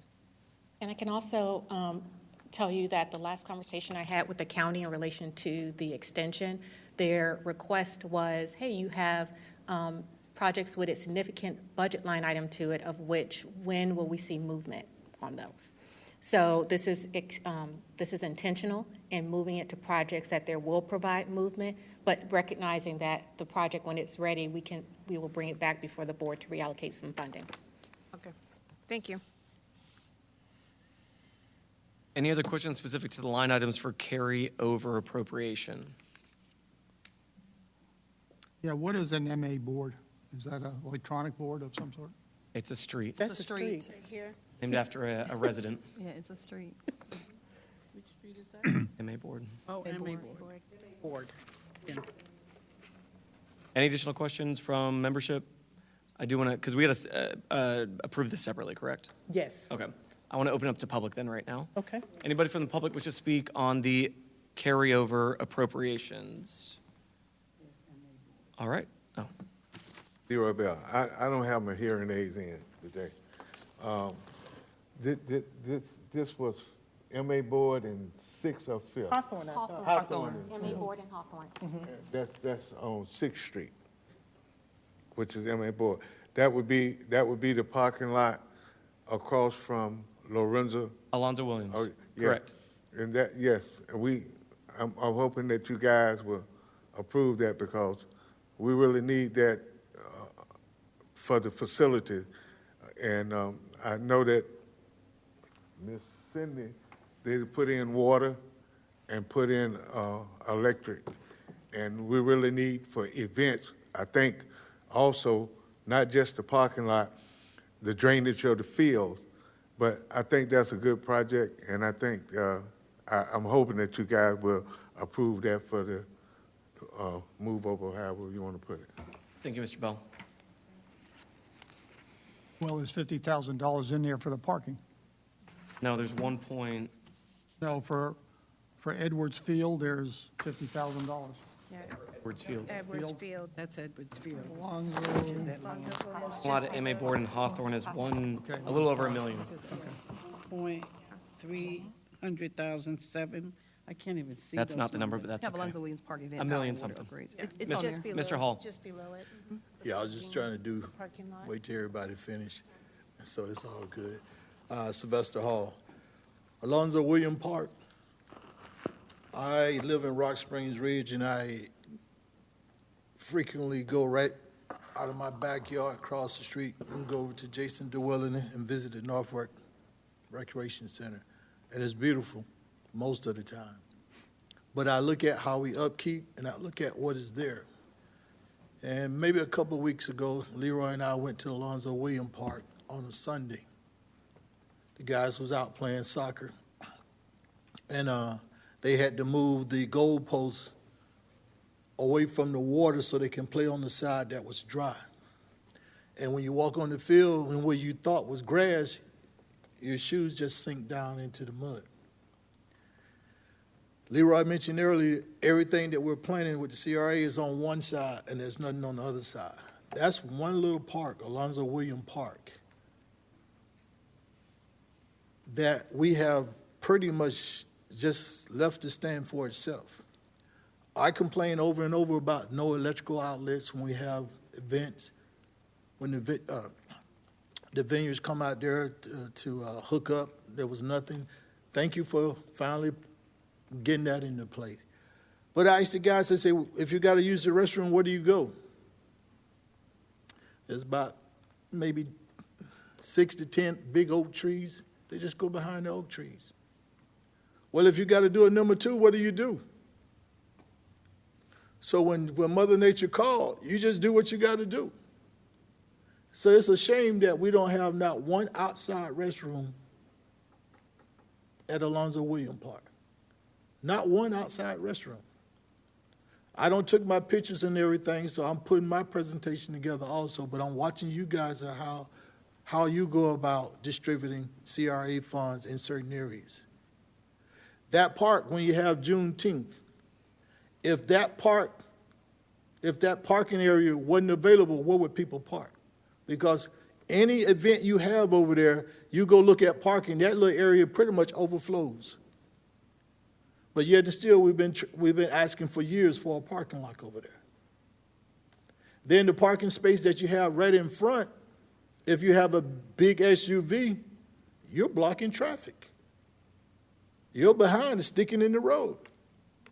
Well, when I go over to Jason Dwelling, I don't see those type of things. There's adequate parking. There's all kinds of adequate restrooms and everything. The fields are dry, mostly maintained. But we don't have that at Alonzo William Park. And I asked the difference why. So this time with the CRA money, can we please make the whole city of Apopka, let's bring it up to par? The areas that we don't neglect for years, let's bring them up to par, let's bring them up to standard. I ask each and every one of you to do that, starting with Alonzo William Park. Thank you. Thank you, Mr. Hall. Anyone else from the public wish to speak?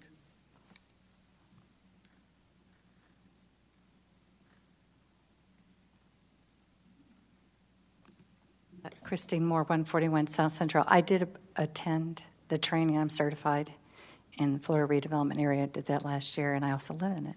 And so I wanted to talk to you about the purpose of CRAs is because they were about 40, 50 years ago was to invest in things that increased the property tax, the value of property. It was never meant to be a park fund. It was meant for streetscape, what you're doing with facade renovations on the commercial, on the residential side. And what we're all facing coming in November is a great reduction in available revenue. And so if you follow Strong Towns, I'm the president of that for Apopka, and the organization Urban 3, if you take any of those courses I have, will tell you that you should invest with your CRAs and things that will produce revenue in terms of property values.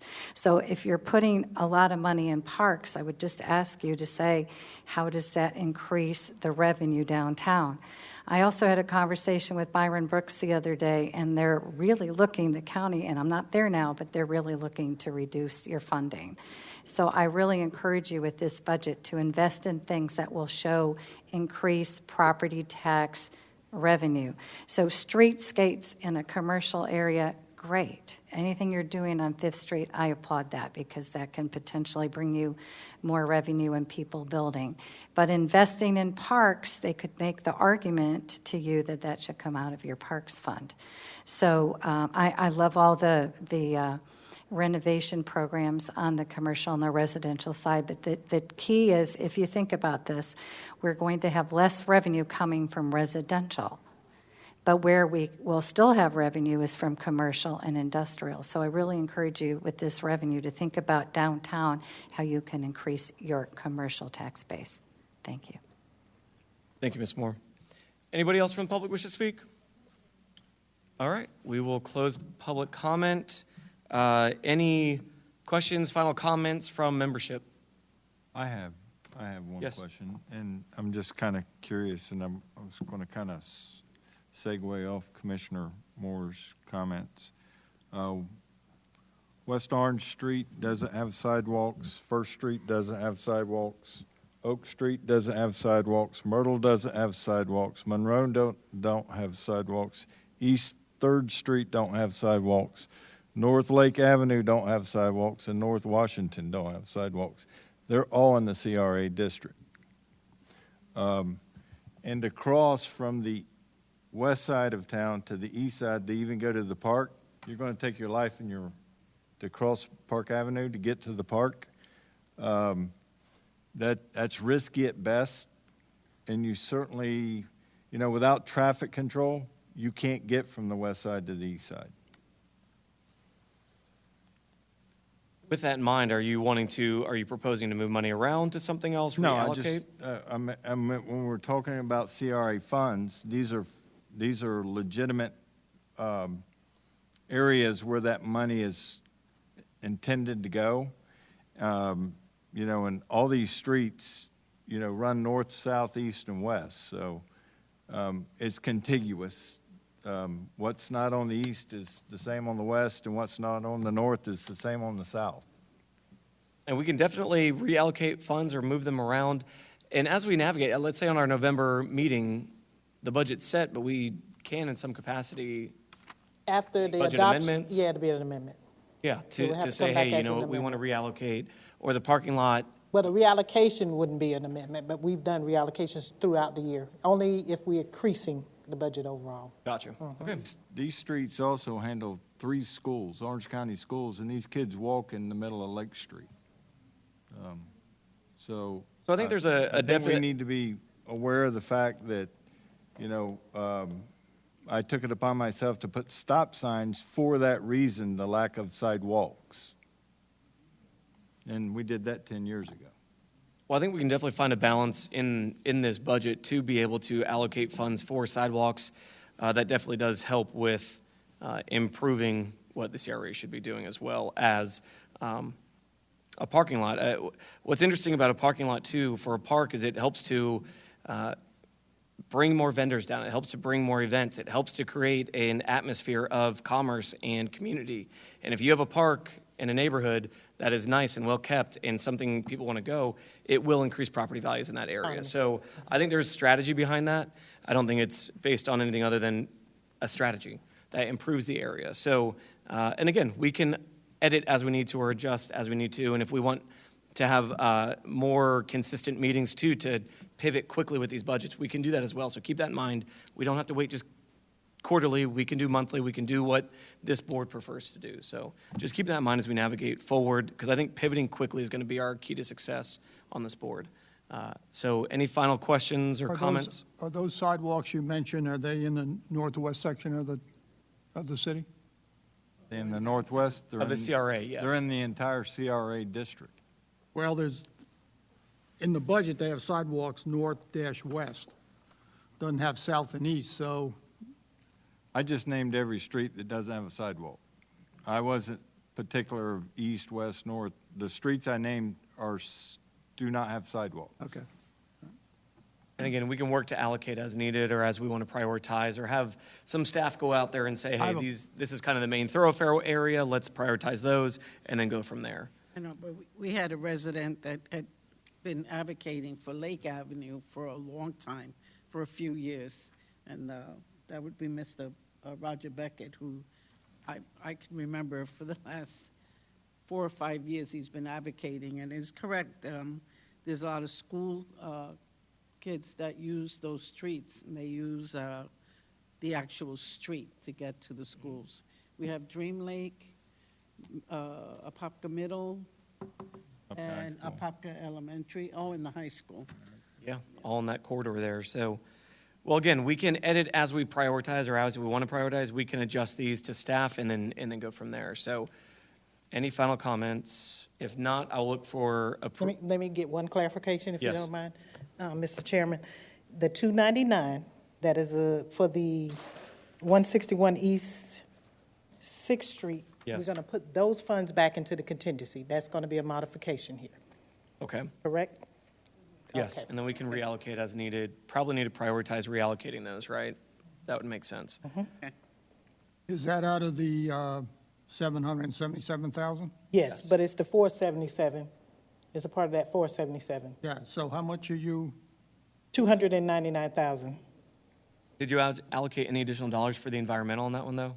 11,000, 11,000, was that? Wasn't part of the 299. But was that for? No, but on top of the 299. On top of the 299, was one of those 11 for that property?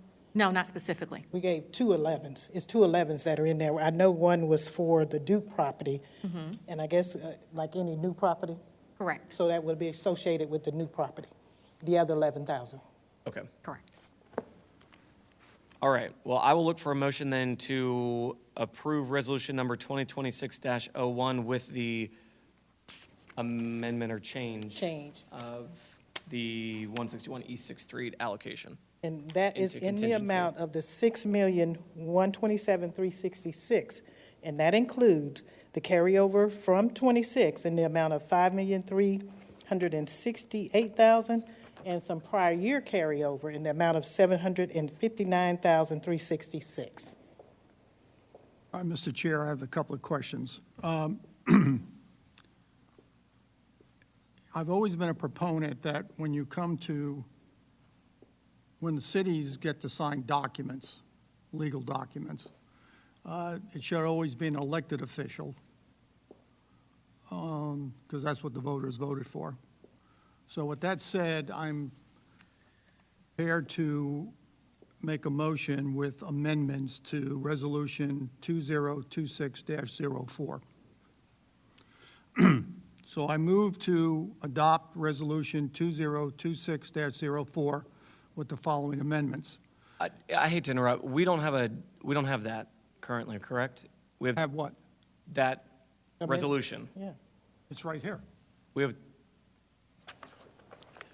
2026-01. One. No, the clerk said the last one we adopted was 03, this has got to be 04. It doesn't have to be that way.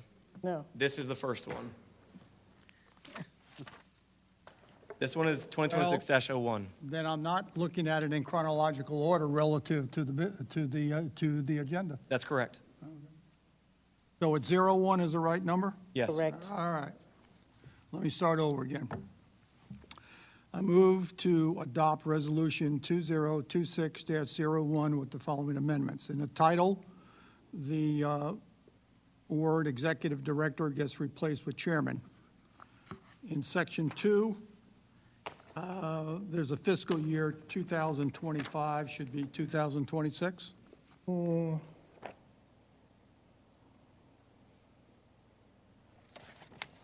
Yes. In Section 2, the word fiscal year 2025 gets replaced with 2026. In Section 3, the words CRA Director gets replaced with Chairman.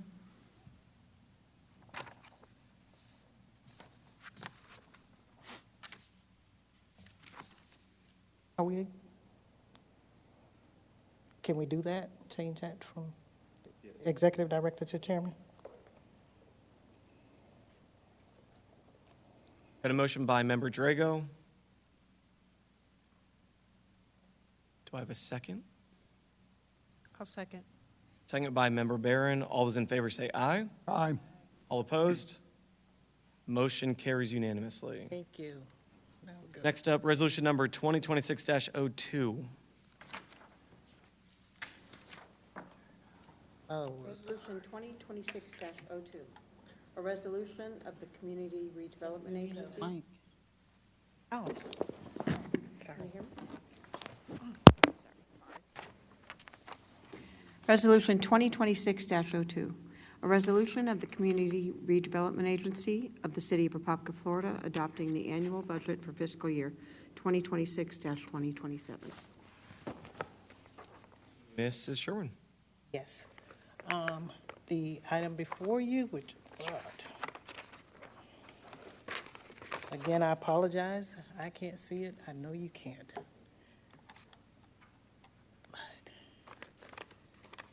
In regards to the 2027 budget with the carryover funds, in regards to the ad valorem taxes, we have an amount of 1.5.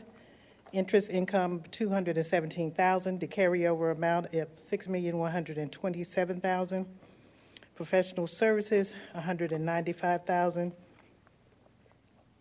7,000 for auditing services. Travel and per diem, 2,850. Other charges and assistance programs, 2,534,759,000. Books and publications, 1,171. Land was the 300,000. Capital improvements, 4,521,241, and contingency of 279. Again, this will change with the changes that were made in the carryover amount as well, so we would amend this accordingly. Thank you, Ms. Sherman. Any questions from membership? Now, this is only for the proposed budget. We still haven't discussed the proposed budget with carryover. So when do we do that? That's what we're doing right now. Okay, good. So I looked at these line items. So my understanding is any box that's blank, it's not funded. Correct. All right. So let's start with the residential renovation assistance program. There's a dollar amount in there of $1,579,733. When you do the math, of $30,000 a household, it comes up to 52.6. So I have problems with the 0.6. When you look at the down payment assistance program of $353,755, that comes out to 11.5 relative to being funded. My first recommendation would be to set the residential renovation assistance program at 1.560000 or $1.56 million. That gives you 52 applications that can be funded at $30,000. For the down payment assistance program, that gets adjusted to $360,000 at $30,000 gives you 12 applications that can be approved. The remaining 13,488 of those numbers being adjusted, I would recommend that that be added to the sidewalk line item, bringing it to 126,386. So the budget stays in balance. Now, for the 299 that is supposedly being saved in land, and I can make an argument that streetscape may not improve property values, especially the ones on 441 with the stamped concrete, stamped brick. But I think some of the residents concerned about Oh, there it is, yeah. park facilities having a certain amount of amenities equal across the board, I think should be taken into consideration. So I would propose, and I'll leave it up to the board to decide the dollar amount, that part of that 299 be allocated to Alonzo Williams Park to add event power, water upgrades, and restrooms, whatever that cost is, to the $54,058. And then the balance then would be added to the sidewalk. And I would hope the city, when they install sidewalks, it's 6 inches thick and not 4 inches, because you see a lot of utility trucks mount the sidewalks and park there. And my experience is the sidewalks will crack, or it'll become uneven, and the city's back there spending more money to fix it. On your first comment in regards to the rewrap program, that program under the revised budget was $962,500. The expenditure to dates was the $522,767, then $120 was anticipated. That difference, that is not an even number, is because that is the carryover amount for things that were not paid out or expected to be paid out during that fiscal year, but rolling it forward to make sure we have the funds there to make that payment out. The amount for the FY '27 is the $1,260,000. So it includes a carryover amount that is related to unpaid obligations. Well, I don't see it that way. The last time we had to amend the budget in order for Ms. Forbes to complete an application, that was 16 and change. Now, $30,000 into 1.126 is what number?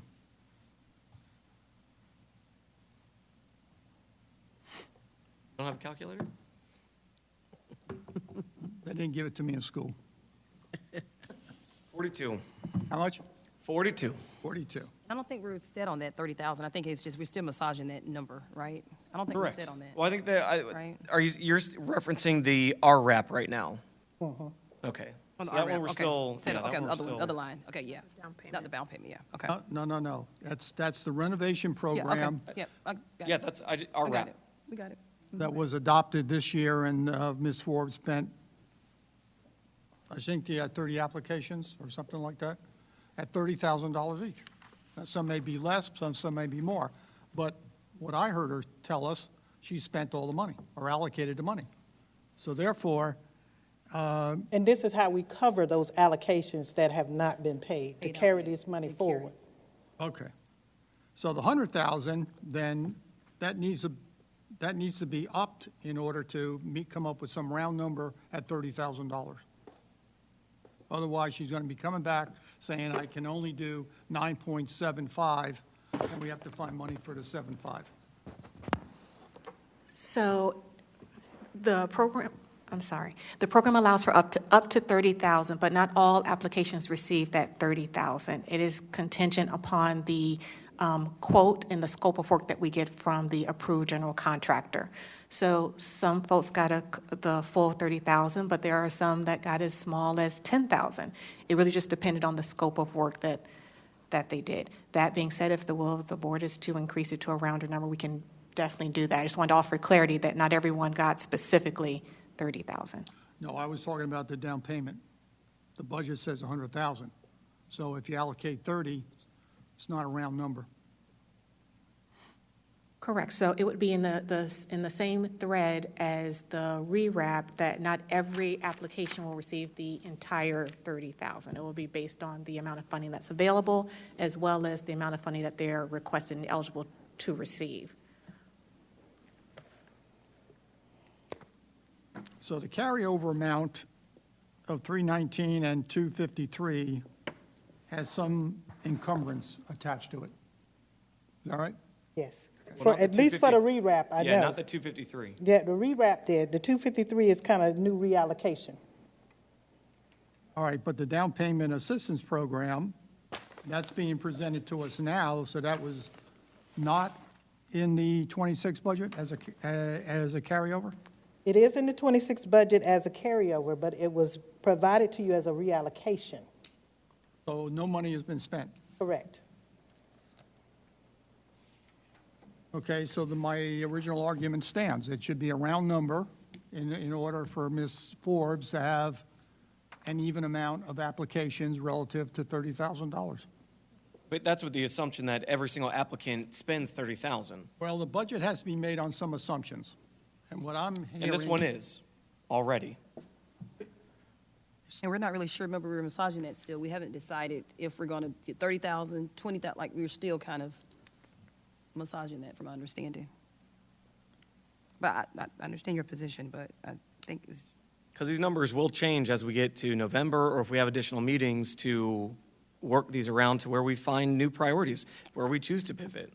If we want different land, if we want new bathrooms, if we want new sidewalks, all these numbers will adjust.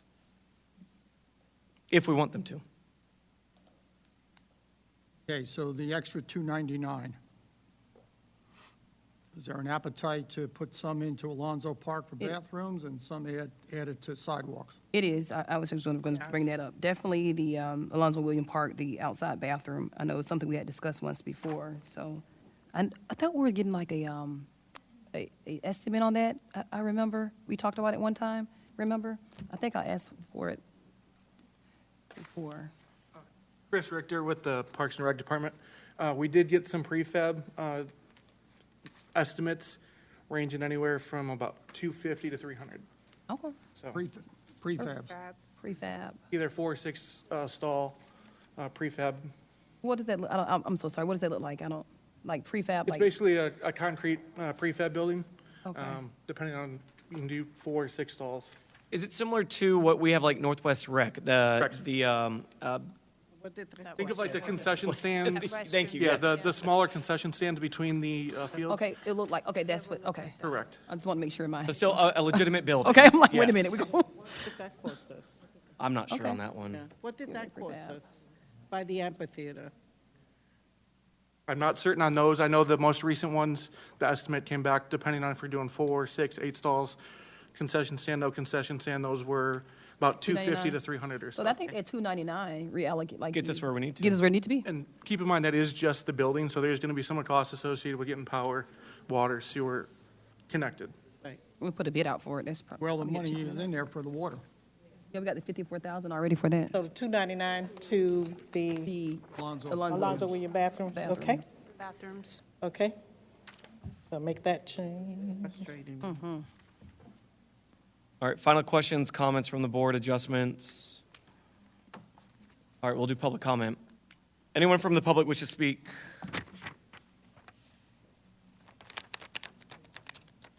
Yeah, I just want to thank all you guys, what you're going through, trying to get everything lined up.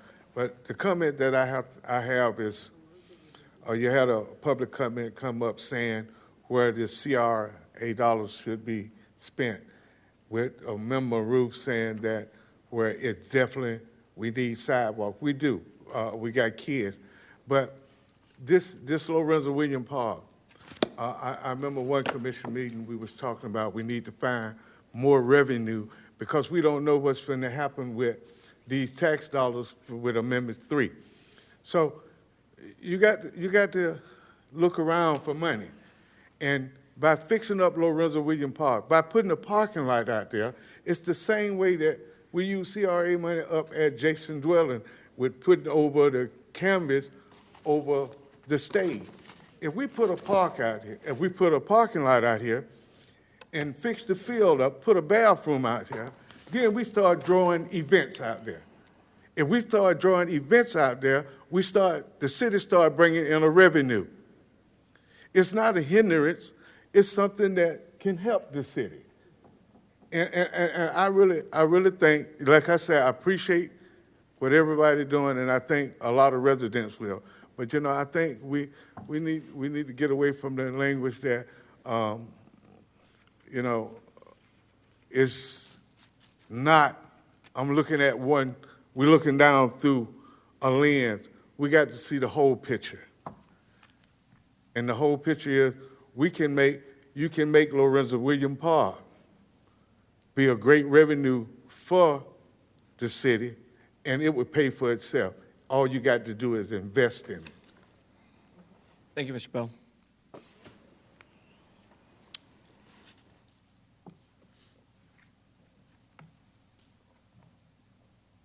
Sylvester Hall, a couple of things. I know I mentioned before that we should have a CRA director because we're winging everything and we really need expert advice. So I'm gonna just throw that out there again. We should have a CRA director. And I'm just curious why we didn't have the meeting in City Hall, because when we're trying to look at the numbers, I didn't want to be rude and come up and, and try to look at numbers, and then we got Renovated. here where they're looking and they can't see the numbers. So I'm just kind of, wondering why we didn't have it On the in there. renovations, I think. They're Renovating it right now. Chamber. They're renovating chambers, okay. Yeah, Well, tearing the floors I hope they hurry up because this is pretty much unsaid. For somebody back there and they're looking at the figures and they're trying to look at the figures with you guys, you really can't do it. But what's important is that this is posted previously. It's online. You can look on your phone, zoom in, But I'm just iPads, saying, print out at everybody home. don't have time to go online. When they come in and they come into the events, they haven't done that. So that's why you got it up here now. If you didn't, you just take it down and wouldn't need it, because everybody go online. But there and is look. access to it. I want to make Yeah. sure that it's I known. Access is understand. Yeah, available. I understand that, but I'm just saying, like, here we now, and everybody's sitting in and we're trying to look. It'd be more presentable where we have, where everybody can look at the figures.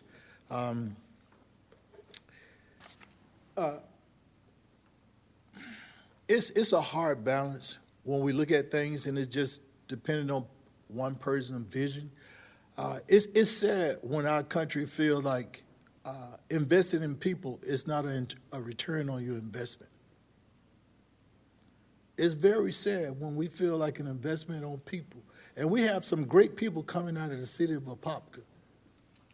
And we're saying that an investment on those people is not a return on our community. That's sad. That is really sad. Thank you. Thank you, Mr. Hall. Anybody else wish to speak?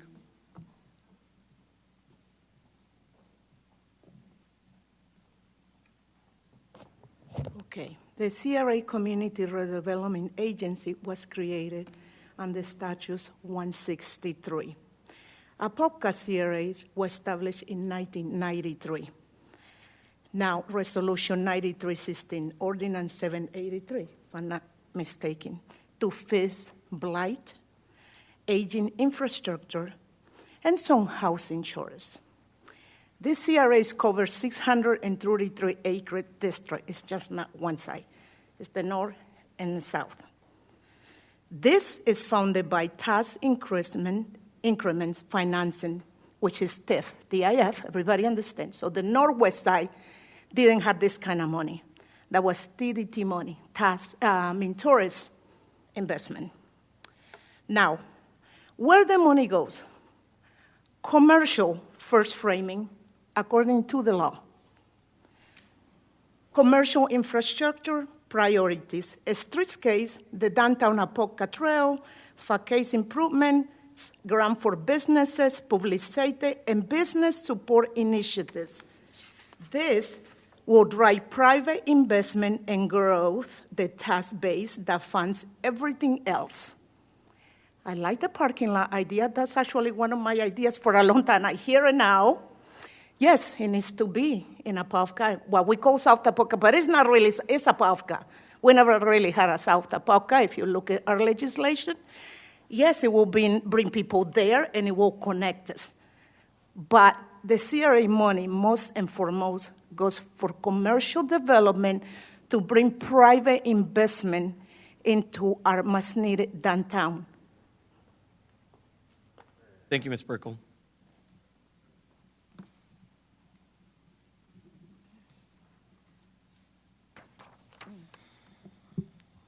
Christine Moore, 141 South Central. I want to encourage you, applaud you, I should say, that a couple of years ago, the county put the city of Apopka on a probationary period because the money was not being spent. And they really don't have the legal right to tell you how to spend the money. You really make those decisions. But there are best practices, and the FRA website is terrific. If you've never looked at the winners from the last few years, you'll see in many, many cities, and I'm going to be heading up to Pensacola for a Strong Towns meeting, how they use the money to revitalize their downtown. And you do have to balance the residential from the commercial, and you've got an added burden knowing that your tax base may be cut in a couple of years, and there's talk at the county of reducing your funds in half. So this budget really, really matters. It could be your final budget. I don't know. I don't know how that's going to pass, and I'm not at the county to tell you if they'll continue. Your plan has really not been formally updated since 2017. And that might have been something you could have done. And I'd encourage you, some people might disagree with me, but I would encourage you to take some money out to go to those conferences. Because I think if you go to the conferences for FRA, you're going to see the best practices all over the state and how they spent the money and how it's brought ROI. And I just want to address the one comment. You know, this is governed by Florida statute. It came in back in the 1970s when the cities were dying, and that's a whole nother long story, to help you revitalize these downtown areas. And so it isn't meant for every expenditure. There are certain things that'll bring ROI, and you can check. It'd be nice every year if you came back and said, we invested this, and look at the property values and the extra revenue. So you're supposed to be investing so that the downtown brings more revenue in the future. You're trying to make dollars. You're trying to encourage the private sector into investing. And so, again, if you have a chance to take that FRA course or go to a conference, some might say you shouldn't spend money on conferences, but boy, it's a great place to learn. And it's a difficult job. I thank you for what you're doing. Thank you, Ms. Moore. I want to speak of what Christine said. I know, Antoinette, you actually invested in the FRA membership. The city of Apopka, under the economic development, is on that conference. It's a wonderful conference. And I asked a few of the commissioners about going to that conference and seeing what other cities are doing with the CRA funds. So I actually recommend, there is also online courses. I'm a member of that, online courses. And our former attorney, Mr. Shepard, is one of the guest speakers on that conference. Thank you, Ms. Sprinkle. He's our current attorney. Current. He's our current attorney. He still works for us. Just want to make sure that I don't need him upset right now. He's current. Like, current. You didn't fire him. Yeah. Got rid of them. Thank you for your comments. Anybody else? Just want to make sure there's any opportunity. Where do the CRA dollars come from? Tax incremental finance. It's the tax dollars that they set out from the citizens, correct? It's tax dollars. It's tax dollars.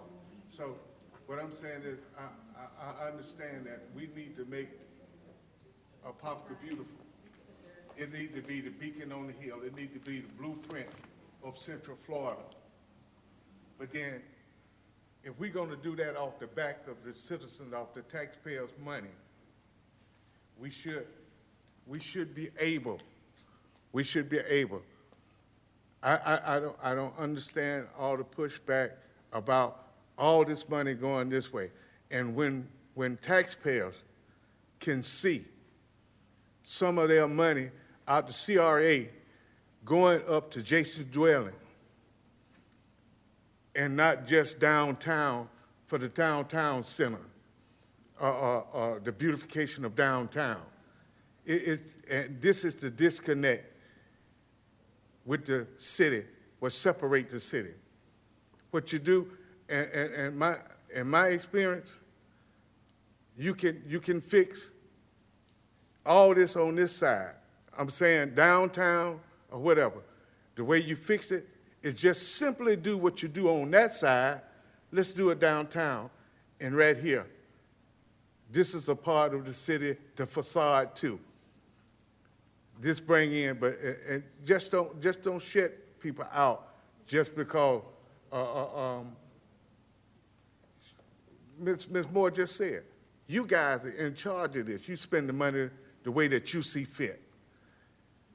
And the only thing I'm saying is this, see fit to treat this side like you do that side. That's all I ask. Thank you. Thank you. But we don't spend dollars nowhere. Yeah, let me but just it's, correct that. We've not spent the dollar. It's illegal to spend CRA dollars outside of the district. So not a dollar of CRA funds have gone anywhere outside of the district. I know, all of what I'm talking about is in the district. I know what the CRA district from Titus Street all the way around. Yes, so all the dollars have stayed here. Yeah, I know. Okay. I know where it's going. Okay. Real quick, when we come to the meetings, the CRA map, we should always have a map here so everybody can just see the ones who don't know the exact CRA zone. That map should be here so everybody can see. And when we're talking about things that have worked and things that didn't work, now I know we spent a whole lot of money on a bike trail, but can anybody tell me what type of revenue it brought into the city of Apopka? Do anybody have any factual revenue or what revenue, factual figures, what money was brought into the city of Apopka from the bike trail? So that's what I'm saying. When we spending money, let's look at how we spending and what is the return for the city. Thank you. Thank you, Mr. Hall. Sir? All right, we'll close public comment. You said no. We're closing public comment right now. Thank you for the public for the feedback and the passion. Members, any final comments, adjustments, changes? Again, keep in mind, we will be able to pivot and meet as often as we need to make sure this budget is changed to the benefit of the residents and making sure that this is maximizing taxpayer dollars through the increase in property values, taxable property values. So, final comments, questions, concerns? The only thing I would recommend is to visit what Member Drago had mentioned in terms of the funds that are remaining from the plot of land that we were not going to purchase for the restrooms for Alonzo Williams, but also to add those additional costs that he was discussing. I think it came out to like $126,000 For, for the sidewalks. so that would come, you want to take that out of the contingency, the 126,000? So, Because they already used the 299 to move it to the Yeah. other line already. yeah, for the 299 is going restrooms. to For the the restrooms. Alonzo Williams Sorry. restrooms. They're 299. Yeah, just anything that we may have left over. It that would fall can into be the moved. contingency. Yeah, whatever contingency, we use that towards the Say take sidewalks. 126 out of contingency and put for sidewalks. Yes. Okay. And here's my only concern with that. I'm fine with that, not that I'm one, but Yeah. my point is, we can throw into sidewalks and a general sidewalk fund all day. Let's start to prioritize this. Let's create a list of what sidewalks so that actually starts to get done. I think Correct. Yes. that's what we really need to be doing, is making sure that these are, we can Prioritizing, allocate which funds is- all day, but it's getting the prioritization and then a plan in place and timeline. So what may be beneficial too, and I'll work with staff to do this, is once this is approved, really back into timelines of what this looks like, have ownership in it, and we'll be able to provide updates from there of what this actually looks like. Because some of this, to be very honest, some of this stuff will not be able to get done this fiscal year. It just won't with staffing. Even though we've allocated it, staffing time just won't allow it. So let's have a real conversation what that looks like and what we can accomplish so that residents and this board's expectations are set properly. And I guess my other question is the redevelopment plan online for the public to see? Yes, it's required. It must be online. Okay, just want to make sure. Any final comments? The CRA map's on there too.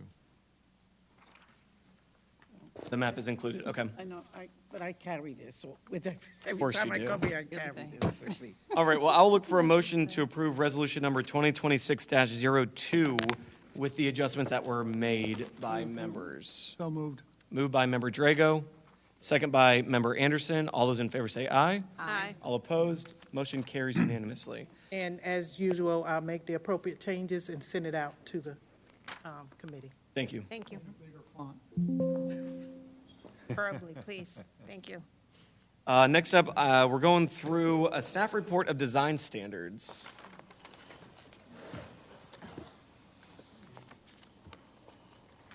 How come we didn't get that here? Bear with me here. We're Well, I getting think- used to our, Yeah, she's working on it over here. Surroundings. Smart as, she's got it. okay. Quicker. No, I'm kidding. So while she's doing that, so we added the staff report section to the CRA meetings just for future to update you on anything that's been outstanding. And it was referenced during a few CRA meetings ago about establishing a form of design standards with our assistance programs or any future assistance programs we have.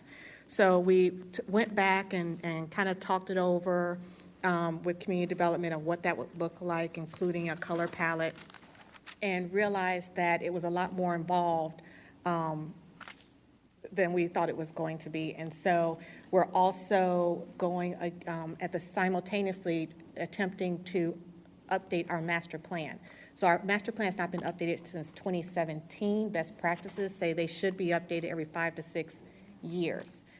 We have also updated the county. That is our intention, to update our master plan as well, because as we come up with new programs or projects, it has to be included in our master plan. That is a requirement.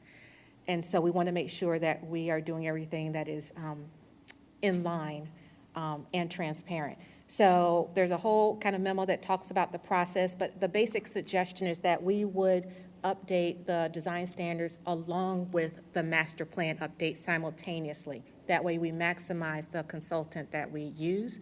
We've already been working with our, the finance department through the procurement division.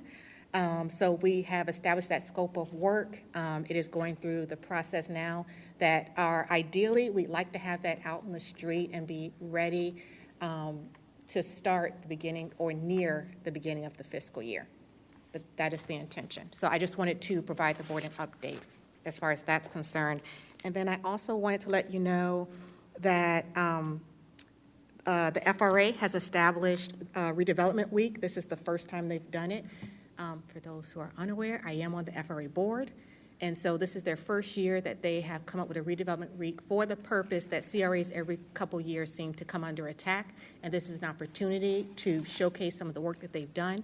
So redevelopment week is September 14th through the 18th. We have scheduled a proclamation to be done at a future city commission meeting. And then we'll also be working with our communications department to help us market some of the work that we've been doing. And then I also wanted to update you as far as the REWRAP program. We have 20 homes that have been completed as well as funded. I have 7 invoices, not including those 20 that are sitting on my desk right now, to be processed. So in total, that would be 27 homes out of the 35 that have been completed to date. And lastly, if you're interested in the FRA conference, it's in Charlotte Harbor this year. The dates are October 20th through the 23rd. I will be presenting this year. We'll be partnering with the city of Bartow to talk about small business redevelopment.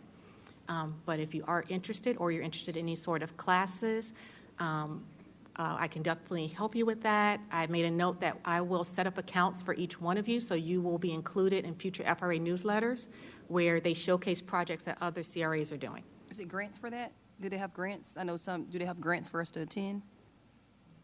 Oh, They do not. probably not going then, So- okay. They do not. At the conference, But can I it be, will it be online? So they have started doing through their academy, some professional development that they do online. So our attorney, Cliff Sheffer, is also the FRA attorney. He offered one on CRA do's and don'ts that was free. It was recorded. I know I sent it to one of 2 of you that weren't able to attend. So those courses, they have been offering for free. For their academy, those are not free. I think they're like $4.95. I did put in actually the future FY 26-27 budget, some classes for staff, because I have inherited staff, and they do need to be trained on what it is in terms of redevelopment and do's and don'ts. So that is something that we're doing as far as future planning and capacity building. So all of this is just kind of informational purposes so that you are aware. If you're unable to attend, I'll be more than willing to sit with any one of you, and we can kind of drill down on some things that you may have questions about. Awesome. Thank you for the update. Any final comments from board members? Yes. The memo that was submitted on the design standards, altruistically, I agree with it. What I didn't see was which I hope would be included when you find a consultant, that a visioning process would be done first for the residents and the businesses to have input, and then that input gets translated into a set of development codes without loopholes. Without loopholes.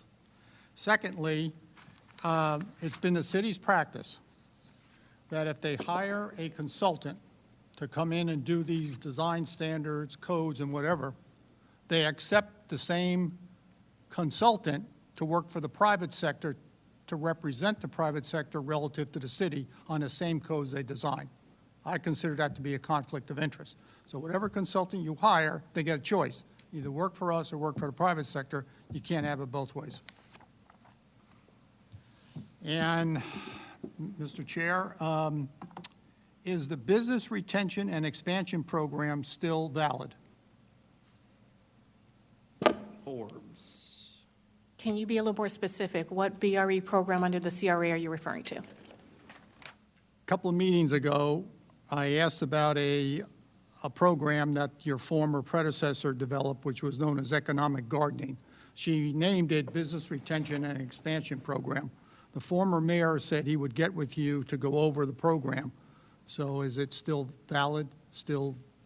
Now that you say economic gardening, I do remember you asking that question. I spoke to my former predecessor, and she confirmed that there was no formal program that was created. We do practice BRE, or Business Retention and Expansion. There are several components to it. One of the things off the top that we've been doing is a business survey, because it's very difficult to create programs for businesses if we don't speak directly to our businesses and find out what their needs are. One of the roadblocks we've been hitting is participation from our businesses. So I would say February of this year, January, February, we sent out this survey. To date, we've gotten about 28 responses, just to be clear. So that is something, again, I will work with our communications team to see how we can better market that survey, because that helps us formulate programming that we know our businesses want to participate in. Another thing that we've been doing is BRE visits, and I apologize if I keep using acronyms. Business Retention and Expansion visits. That's where we go and meet directly one-on-one with businesses, and we find out how we can offer assistance. So to date, I think we've done about 20 or so. I've also been onboarding staff at the same time, so they shadow me to see what that looks like.